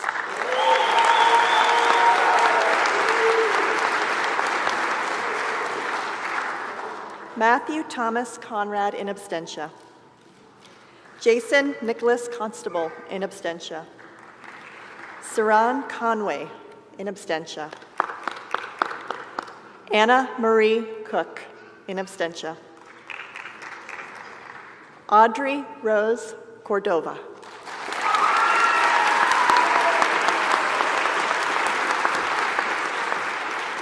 Isaiah Corso Finney.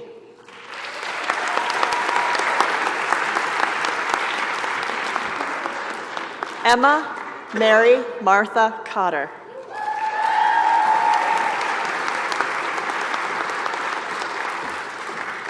Dylan Cox, in absentia. Elijah Mason Cully, in absentia. Harrison Davenport.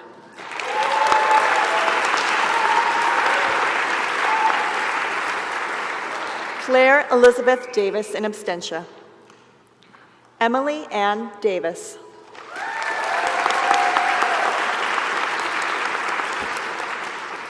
Jorge de Leon, in absentia. Adam James Deely, in absentia. Craig Deng, in absentia. Rainier Descoteau, in absentia.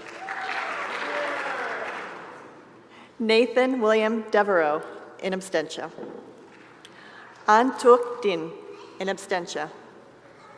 Tui Din, in absentia. Kaylin Roger Doherty, in absentia.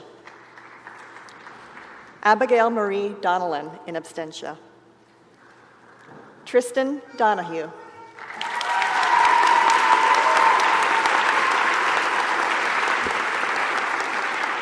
Abigail Goldwaite Donahue.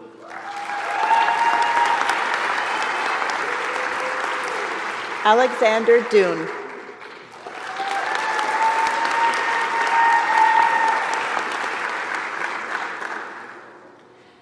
Daniel Michael Dorman, in absentia. Samantha Draves, in absentia.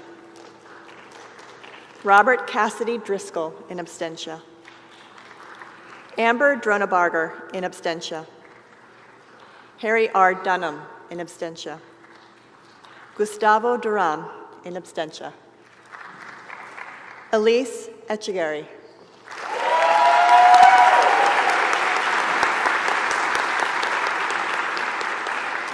Daniel Mulhern Engel, in absentia.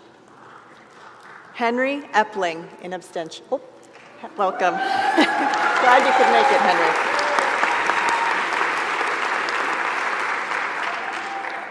Anna Riley Fairbanks Monkey, in absentia.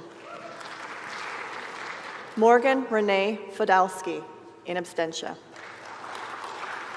Emily Grace Farmer.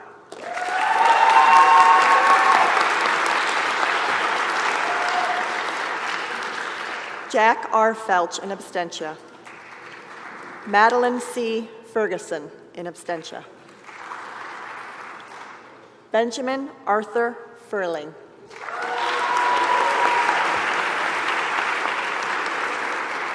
Evan Scott Ferrara, in absentia. Joseph Ferraro.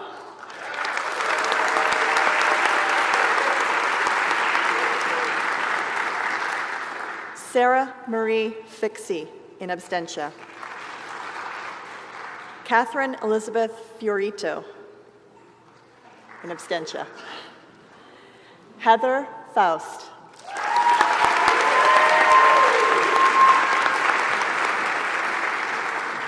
Helen Hai Ying Francis.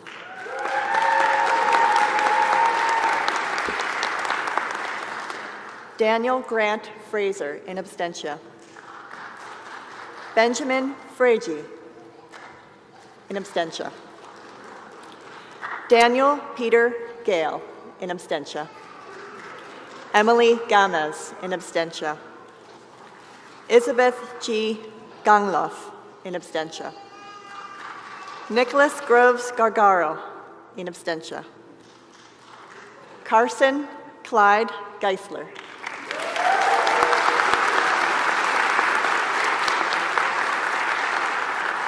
Peyton Field Gannett, in absentia. Arsenia Georgopoulos, in absentia. Holly Garasi, in absentia. Lila Brooke Elise Gibson, in absentia.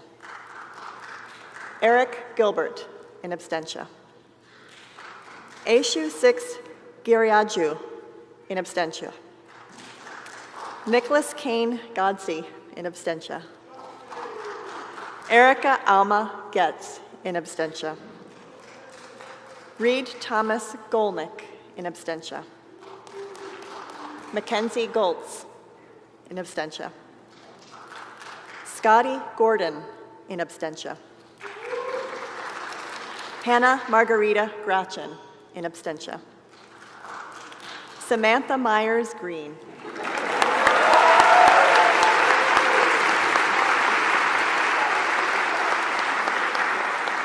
Benjamin Ryan Gregoire, in absentia. Megan Elizabeth Gross.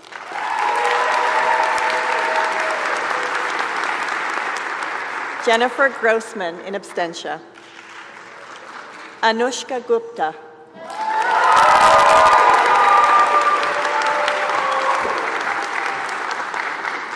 Jason Ustelli.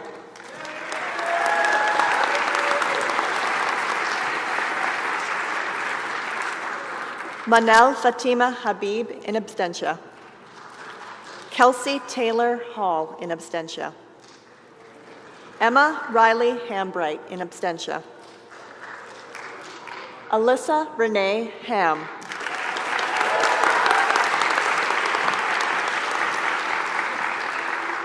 Alexander Reed Hancock, in absentia. Waverly Swan Hart, in absentia. Anna Marie Hartig, in absentia. Darian Alexis Harvey, in absentia. Daniel Harwood, in absentia. Connor William Hawkins.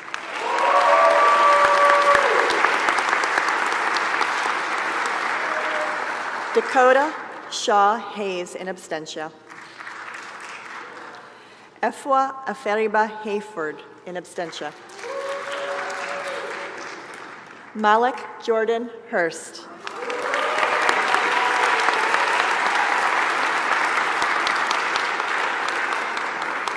Noah Shane Helton, in absentia.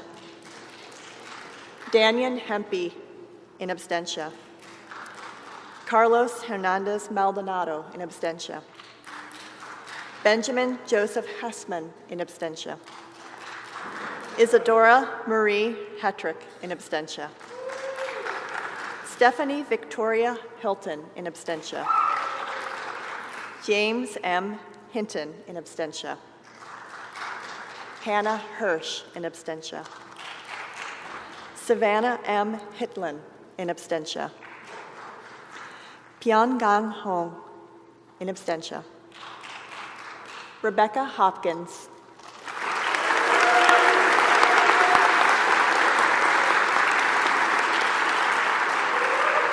Vienna Lee Howard, in absentia. Christian Howard Smith, in absentia. Allison Sue, in absentia. Brody Colin Huffnagel.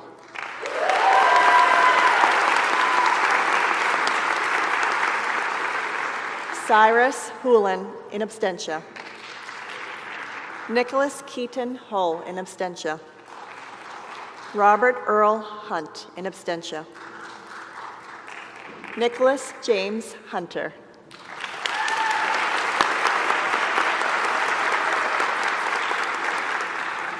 Shara Georgia Hudson.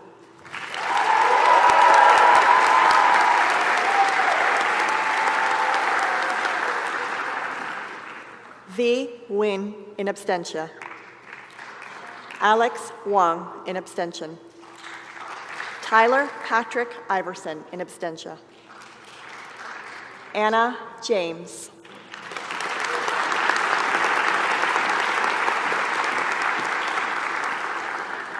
Miranda Taylor James, in absentia. Dina Jamshidi, in absentia. Jamal Mahdi Jamal, in absentia. Yifan Jiang, in absentia.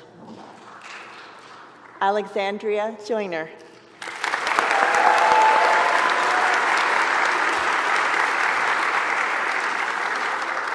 Christian Julius, in absentia.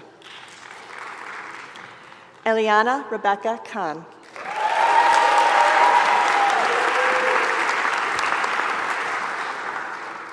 Ethan Carl.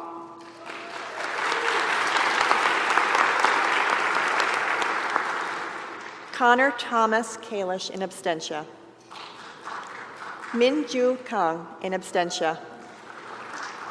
Sheng Jia Kang, in absentia. Sung Wong Kang, in absentia. Alexander Kenya, in absentia. Coral Marie Kasnick, in absentia. Kamba Fred Kayoka, in absentia.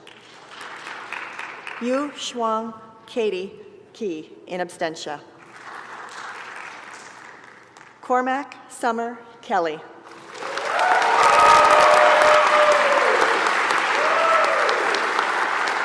Morgan Page Kelly.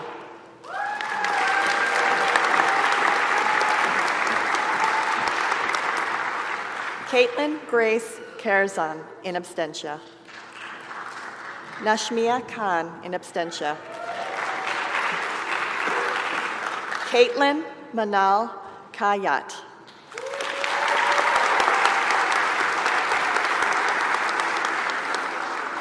Heather Elizabeth Notick Black.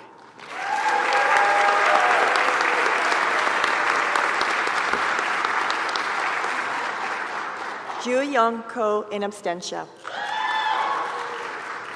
Taryn Kendall Drake Coleman, in absentia. Lauren Ashley Kozlowski.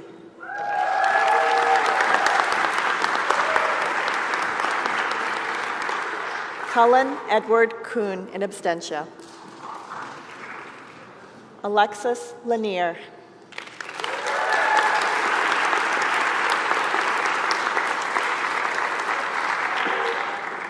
Desi Giuseppe Lapoule, in absentia. Maya Mokiber Lap, in absentia. Todd Chi-Tan Lee, in absentia. Eli Learn.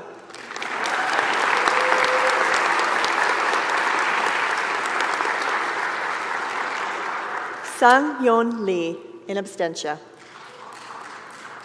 Chris Lehman, in absentia. Daphne Bean Leatherer.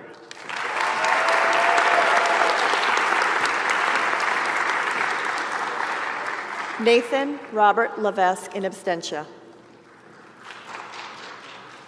Jacob Isaiah Lewis.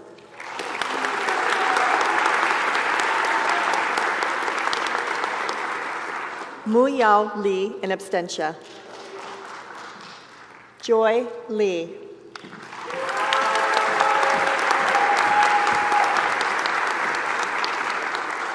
Yu Meng Lee, in absentia. Eleanor Leinefeld.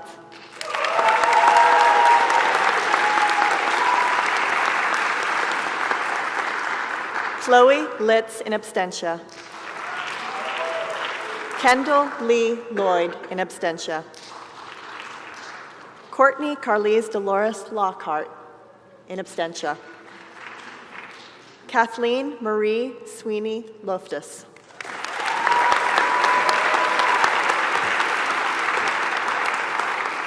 Casey Lohman, in absentia. Zoe Luxa.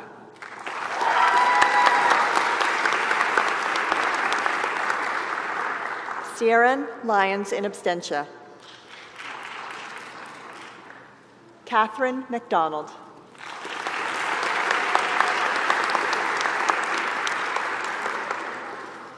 Olivia Noel Mayer.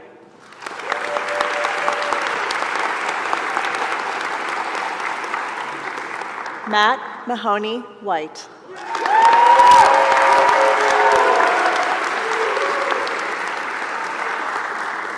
Henry Mai.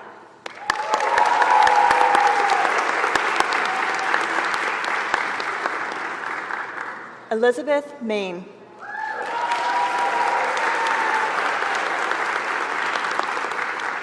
Edward Finton Manoli in absentia.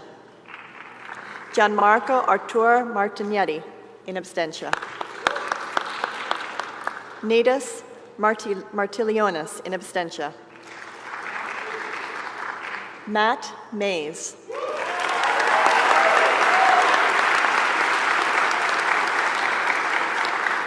Victoria D. McCaslin in absentia. Emily Renee McCubbins.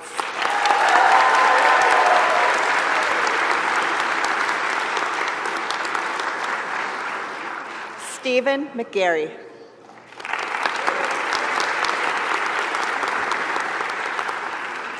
Margaret McGuire.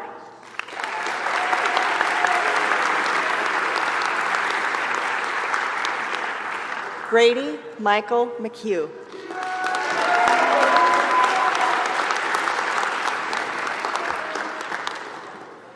Aubrey Paige McCoy.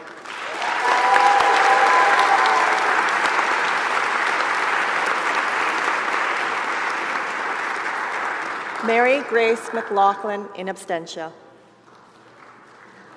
Anna Louise Medema.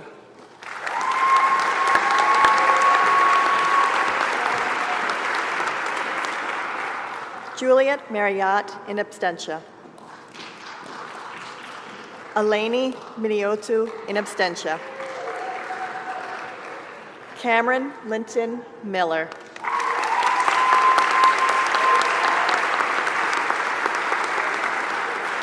Claire Fu-Juan Miller.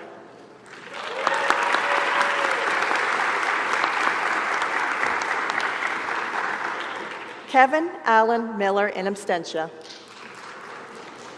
Mason Minerva.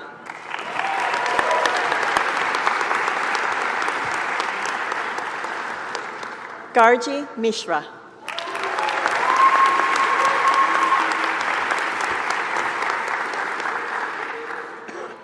Claire Elizabeth Montgomery.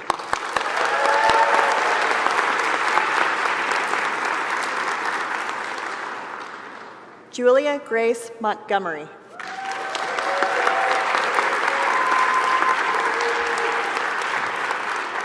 Morgan Moody.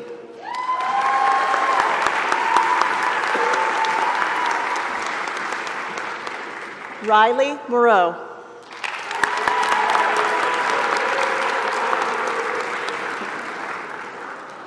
Kamal Akeem Morgan.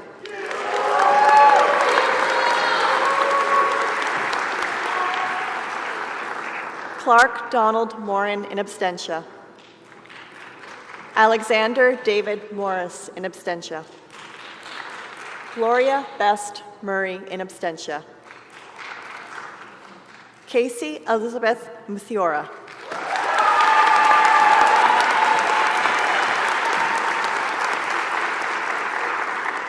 Dina Nashwati in absentia.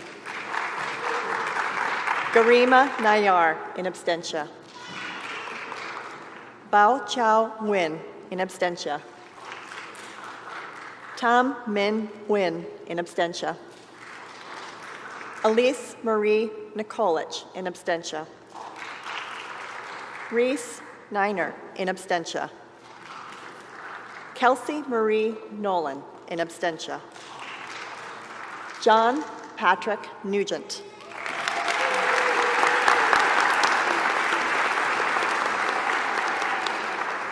Paulo Nunes Maldonado.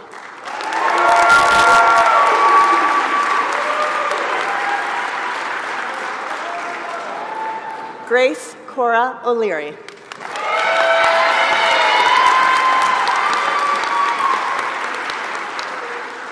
Augustine Uche Ogwo in absentia. Kelechi Okonoronkwo in absentia. Pedro Adami Oliboni.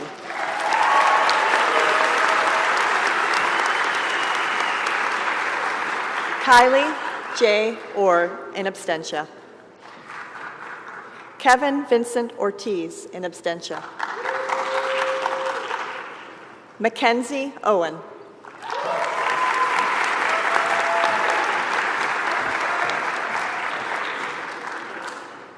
Mia Palmehar Takaki, in absentia.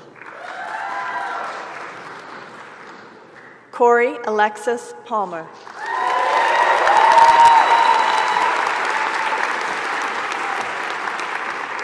Ellen Peabody, in absentia.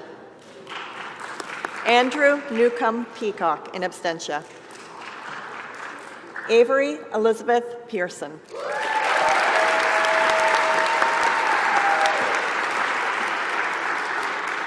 Brent Peterson.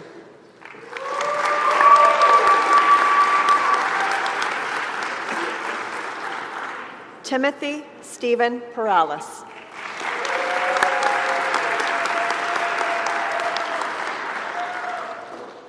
Alberto Peralta Mendoza.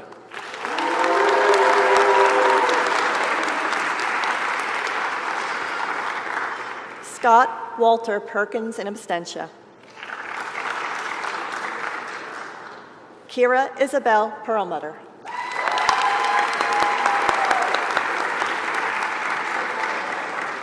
Robin Perry.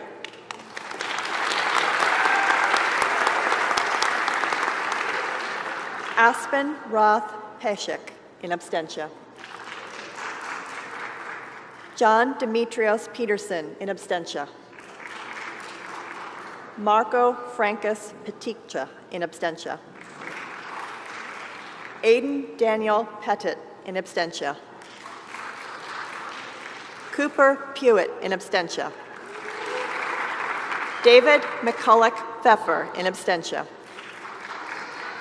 Lynn Tuan Pham, in absentia. Hunter Pearson, in absentia. Kindalani Pike, in absentia.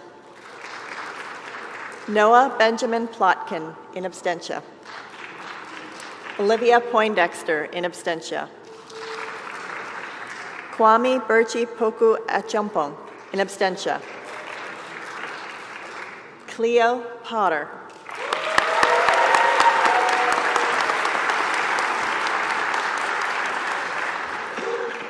Henry Potts Rubin.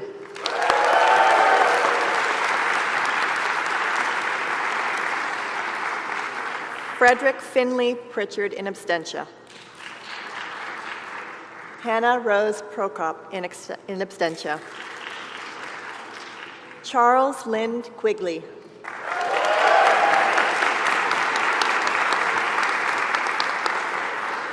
Mikhail Emmanuel Ray, in absentia. Krinari Rakochi, in absentia. Emily Nicole Randall.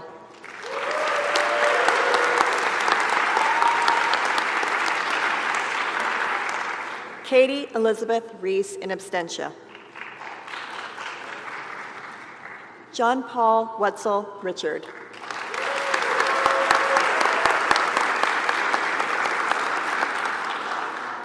Lily Jane Richardson.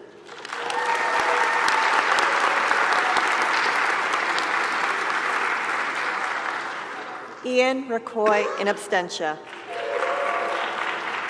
Jessica Ray Roberts, in absentia. Justin Robert Robinson.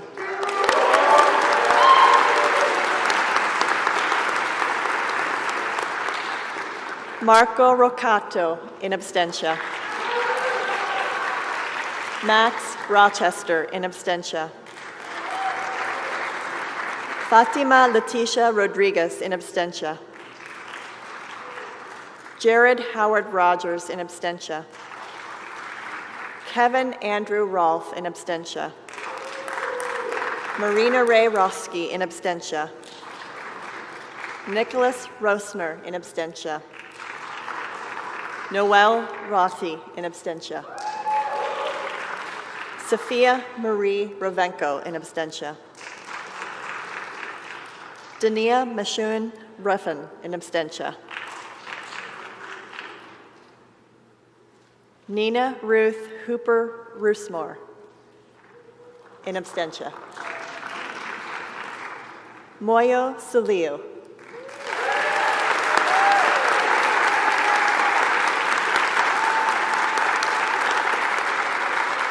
Akalia Sams in absentia. Eli Mara Samuelson.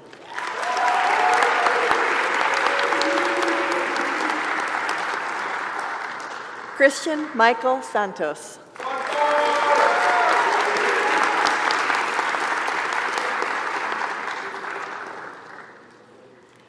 Akari Sato in absentia.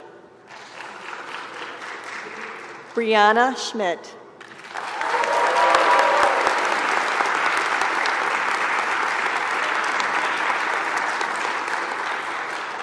Peter Francis Chopin III in absentia. David Andrew Schultz in absentia.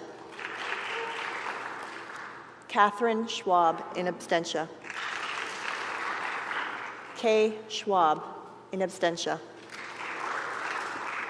Catherine Sendek in absentia. Sydney Nicole Sunita.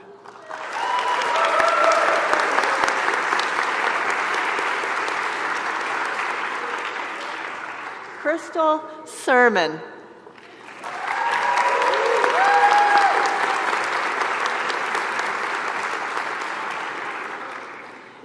Shannon Rhyme Sertz in absentia. Evan Shadbolt in absentia. Nick Shirakis.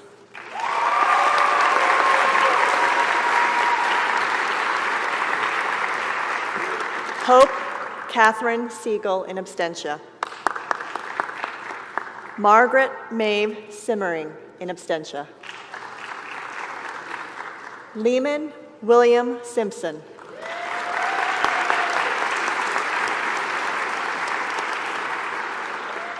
Emily J. Skirl in absentia. Alana Corrine Smith in absentia. Devin James Smith.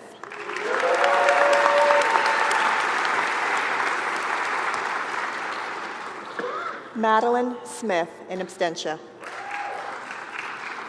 Matthew Paul Sabota in absentia. Atol Sonthalia in absentia. Marjorie Denitza Sosa.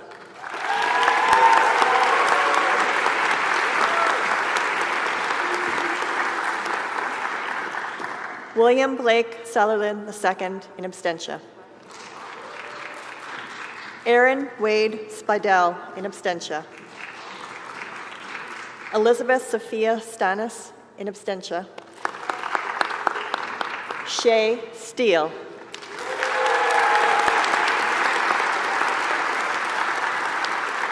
Mary Akins Stevens.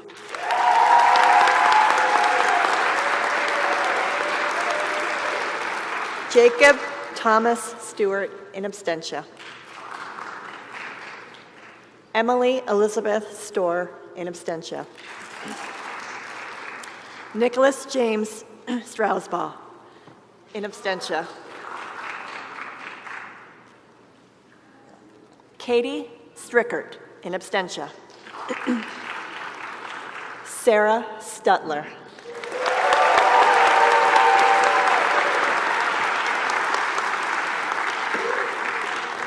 Harriet Sudduth in absentia.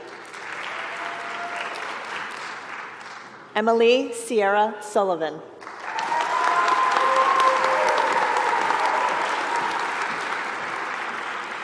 Hannah Rose Sullivan in absentia. Regan Nicole Zalay.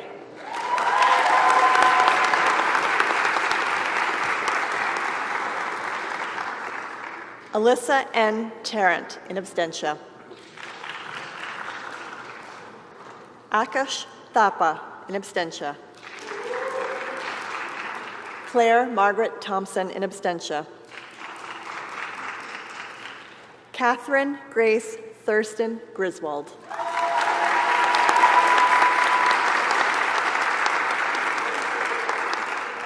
Aquia Serwa Tilton.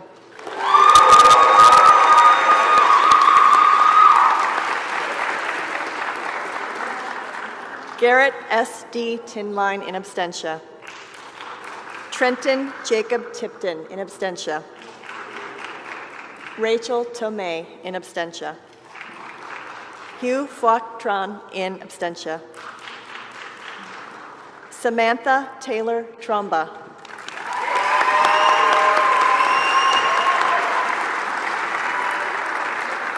David Trujillo, in absentia. Sarah Vandenbergen.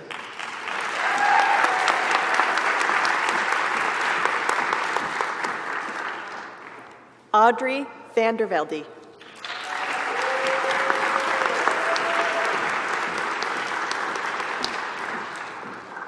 Jocelyn Gloria Vega, in absentia. Jonathan Scott Velasquez, in absentia. Eduardo Betancourt, in absentia. Wesley Joseph Wagner, in absentia. Annalise Wagner.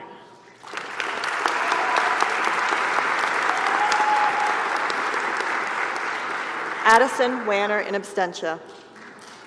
Ian Andrew Warren, in absentia. Rebecca Renee Warren.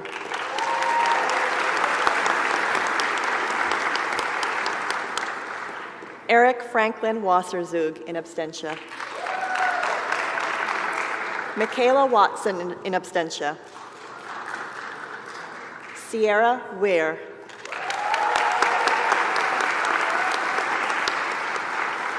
Isaac Weiss.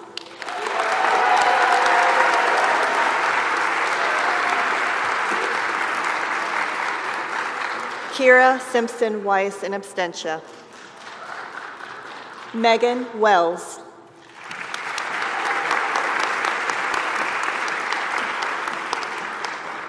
Rebecca Diane Wells, in absentia. Anna Lee Whitman, in absentia. Brianna Lee Williams, in absentia. Spencer Wilson.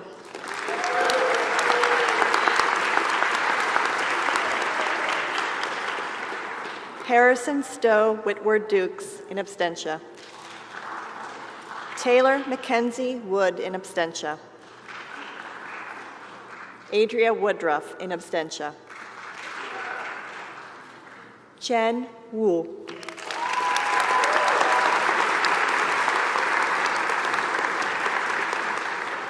William James Yakubik III.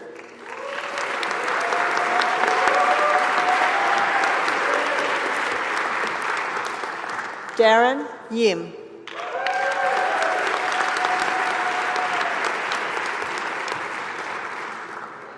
Yi Chun Yu.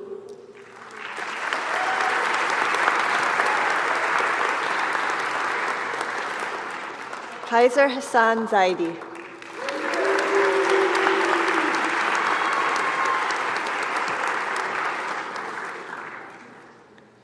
Mallet Fraser Zamedkun, in absentia.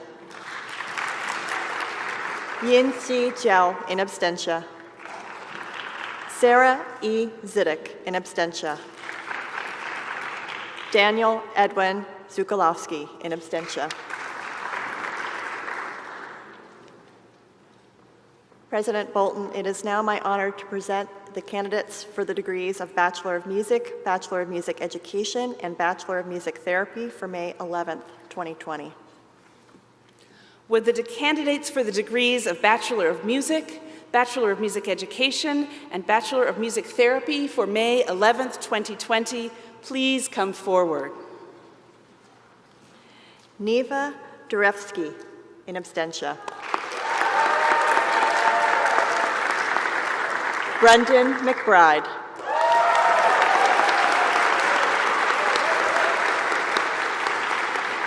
Kirsten Elise Johnson.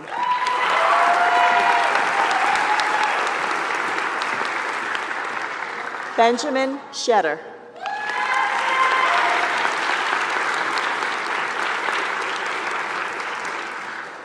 Morgan Page Kelly.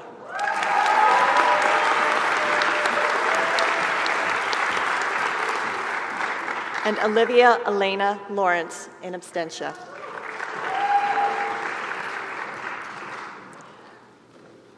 President Bolton, it is my honor to present the candidates for the degree of Bachelor of Arts for August 31st, 2020. Would the candidates for the degree of Bachelor of Arts for August 31st, 2020, please come forward?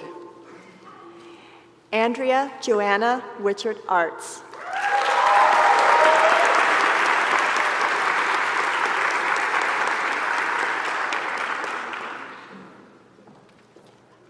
Sarah Bennell Roberts.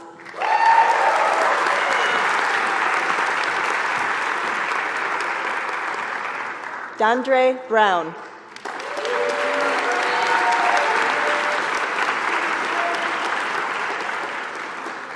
Evan Christopher Jenkins in absentia.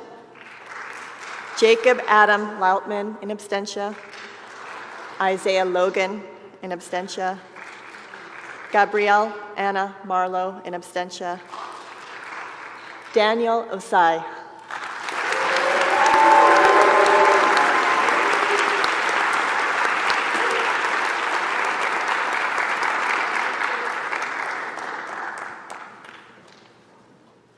And finally, President Bolton, it is my honor to present the candidates for the degree Bachelor of Arts, December 31st, 2020. Would the candidates for the degree of Bachelor of Arts for December 31st, 2020, please come forward? Kevin Brooks Compliment in absentia. Ryan Daniel Farrell in absentia. Seth Green.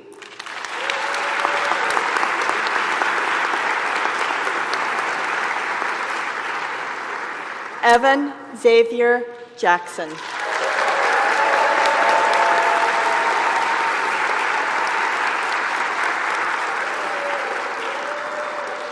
Nell Lorraine Kasmarek in absentia.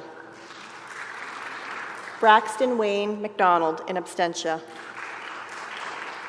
Carlos E. Mejia in absentia. Nabil Jang Osborne.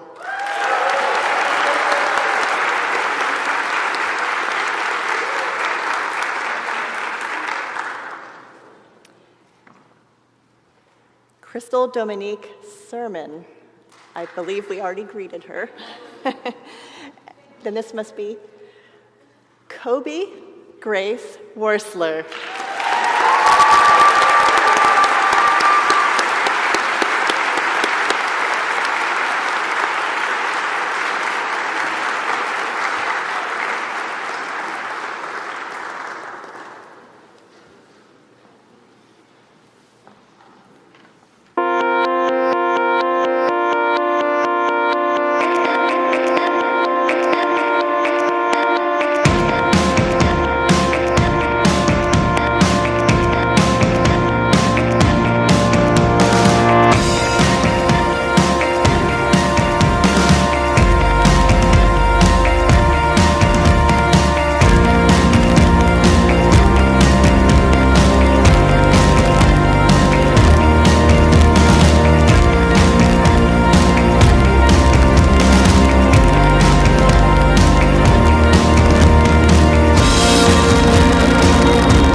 And now, as we are all finally gathered together in person, would all of the candidates for the degrees of Bachelor of Arts, Bachelor of Music, Bachelor of Music Education, and Bachelor of Music Therapy please rise?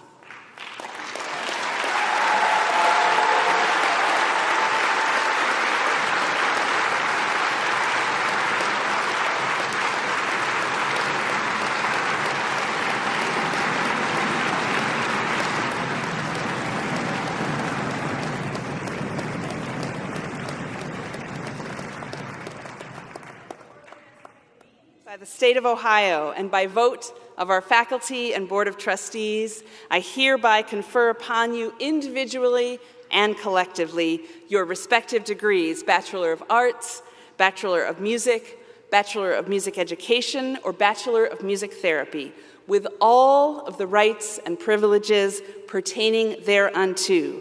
Congratulations, class of 2020, and to symbolize your new status, you may now, one more time in person, move your tassels to the left. Congratulations.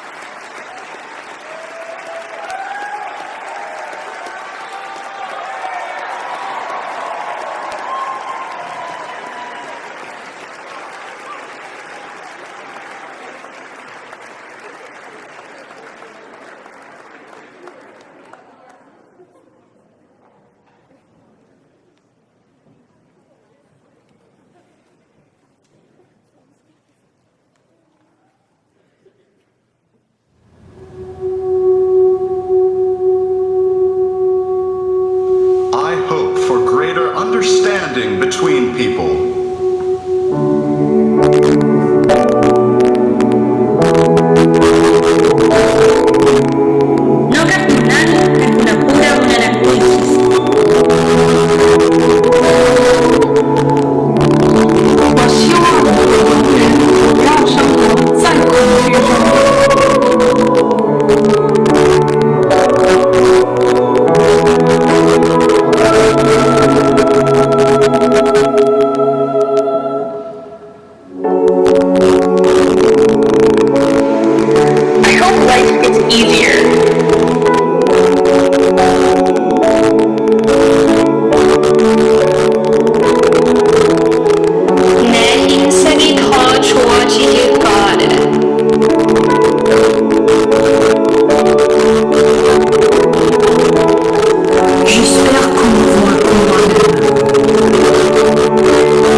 thank you so much to Professor Lisa Wong and the Wooster Chorus for that moment from your 2020 commencement, which you may remember.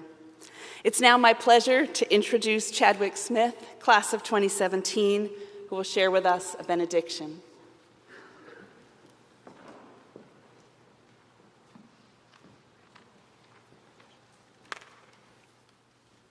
Please stand if you are able.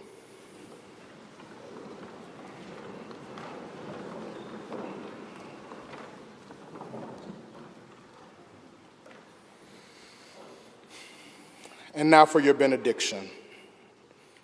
God of our coming and our going, be with us as you have been with us throughout this pandemic and tumultuous era.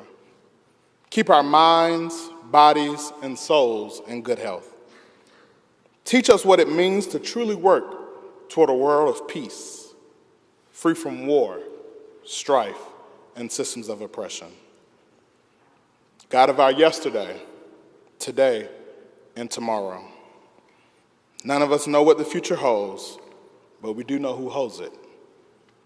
Give us patience to navigate tough times, strength to forge new paths, and wisdom to grow from our mistakes.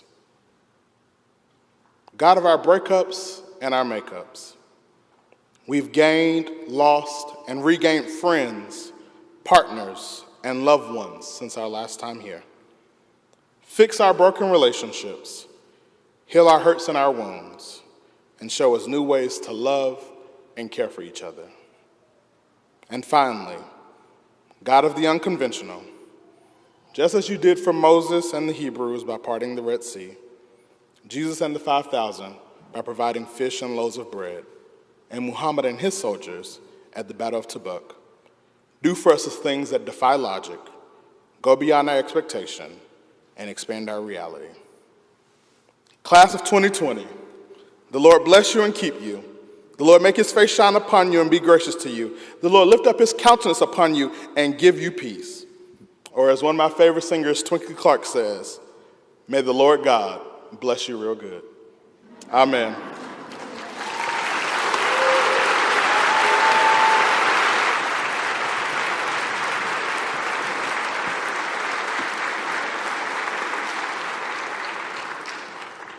Thank you so much, Chadwick, for traveling from Atlanta to be with us today. We're so grateful. And thank you all for coming to Wooster's 150th Version 2 Commencement Celebration. My great congratulations to all of the members of the class of 2020. As we prepare to begin our recessional, I want to remind the class, as well as faculty and staff, to gather outside if you wish to do so near your departmental stanchions on the Calc South Lawn. I believe that while we are in here, the sun may have emerged. We also have a special photo station set up over here in the chapel where families and members of the class and anyone who would like to can gather for photographs. Again, my tremendous thanks to all of you. My huge congratulations to the class of 2020. Please take care, everybody. Be well, and go Scots.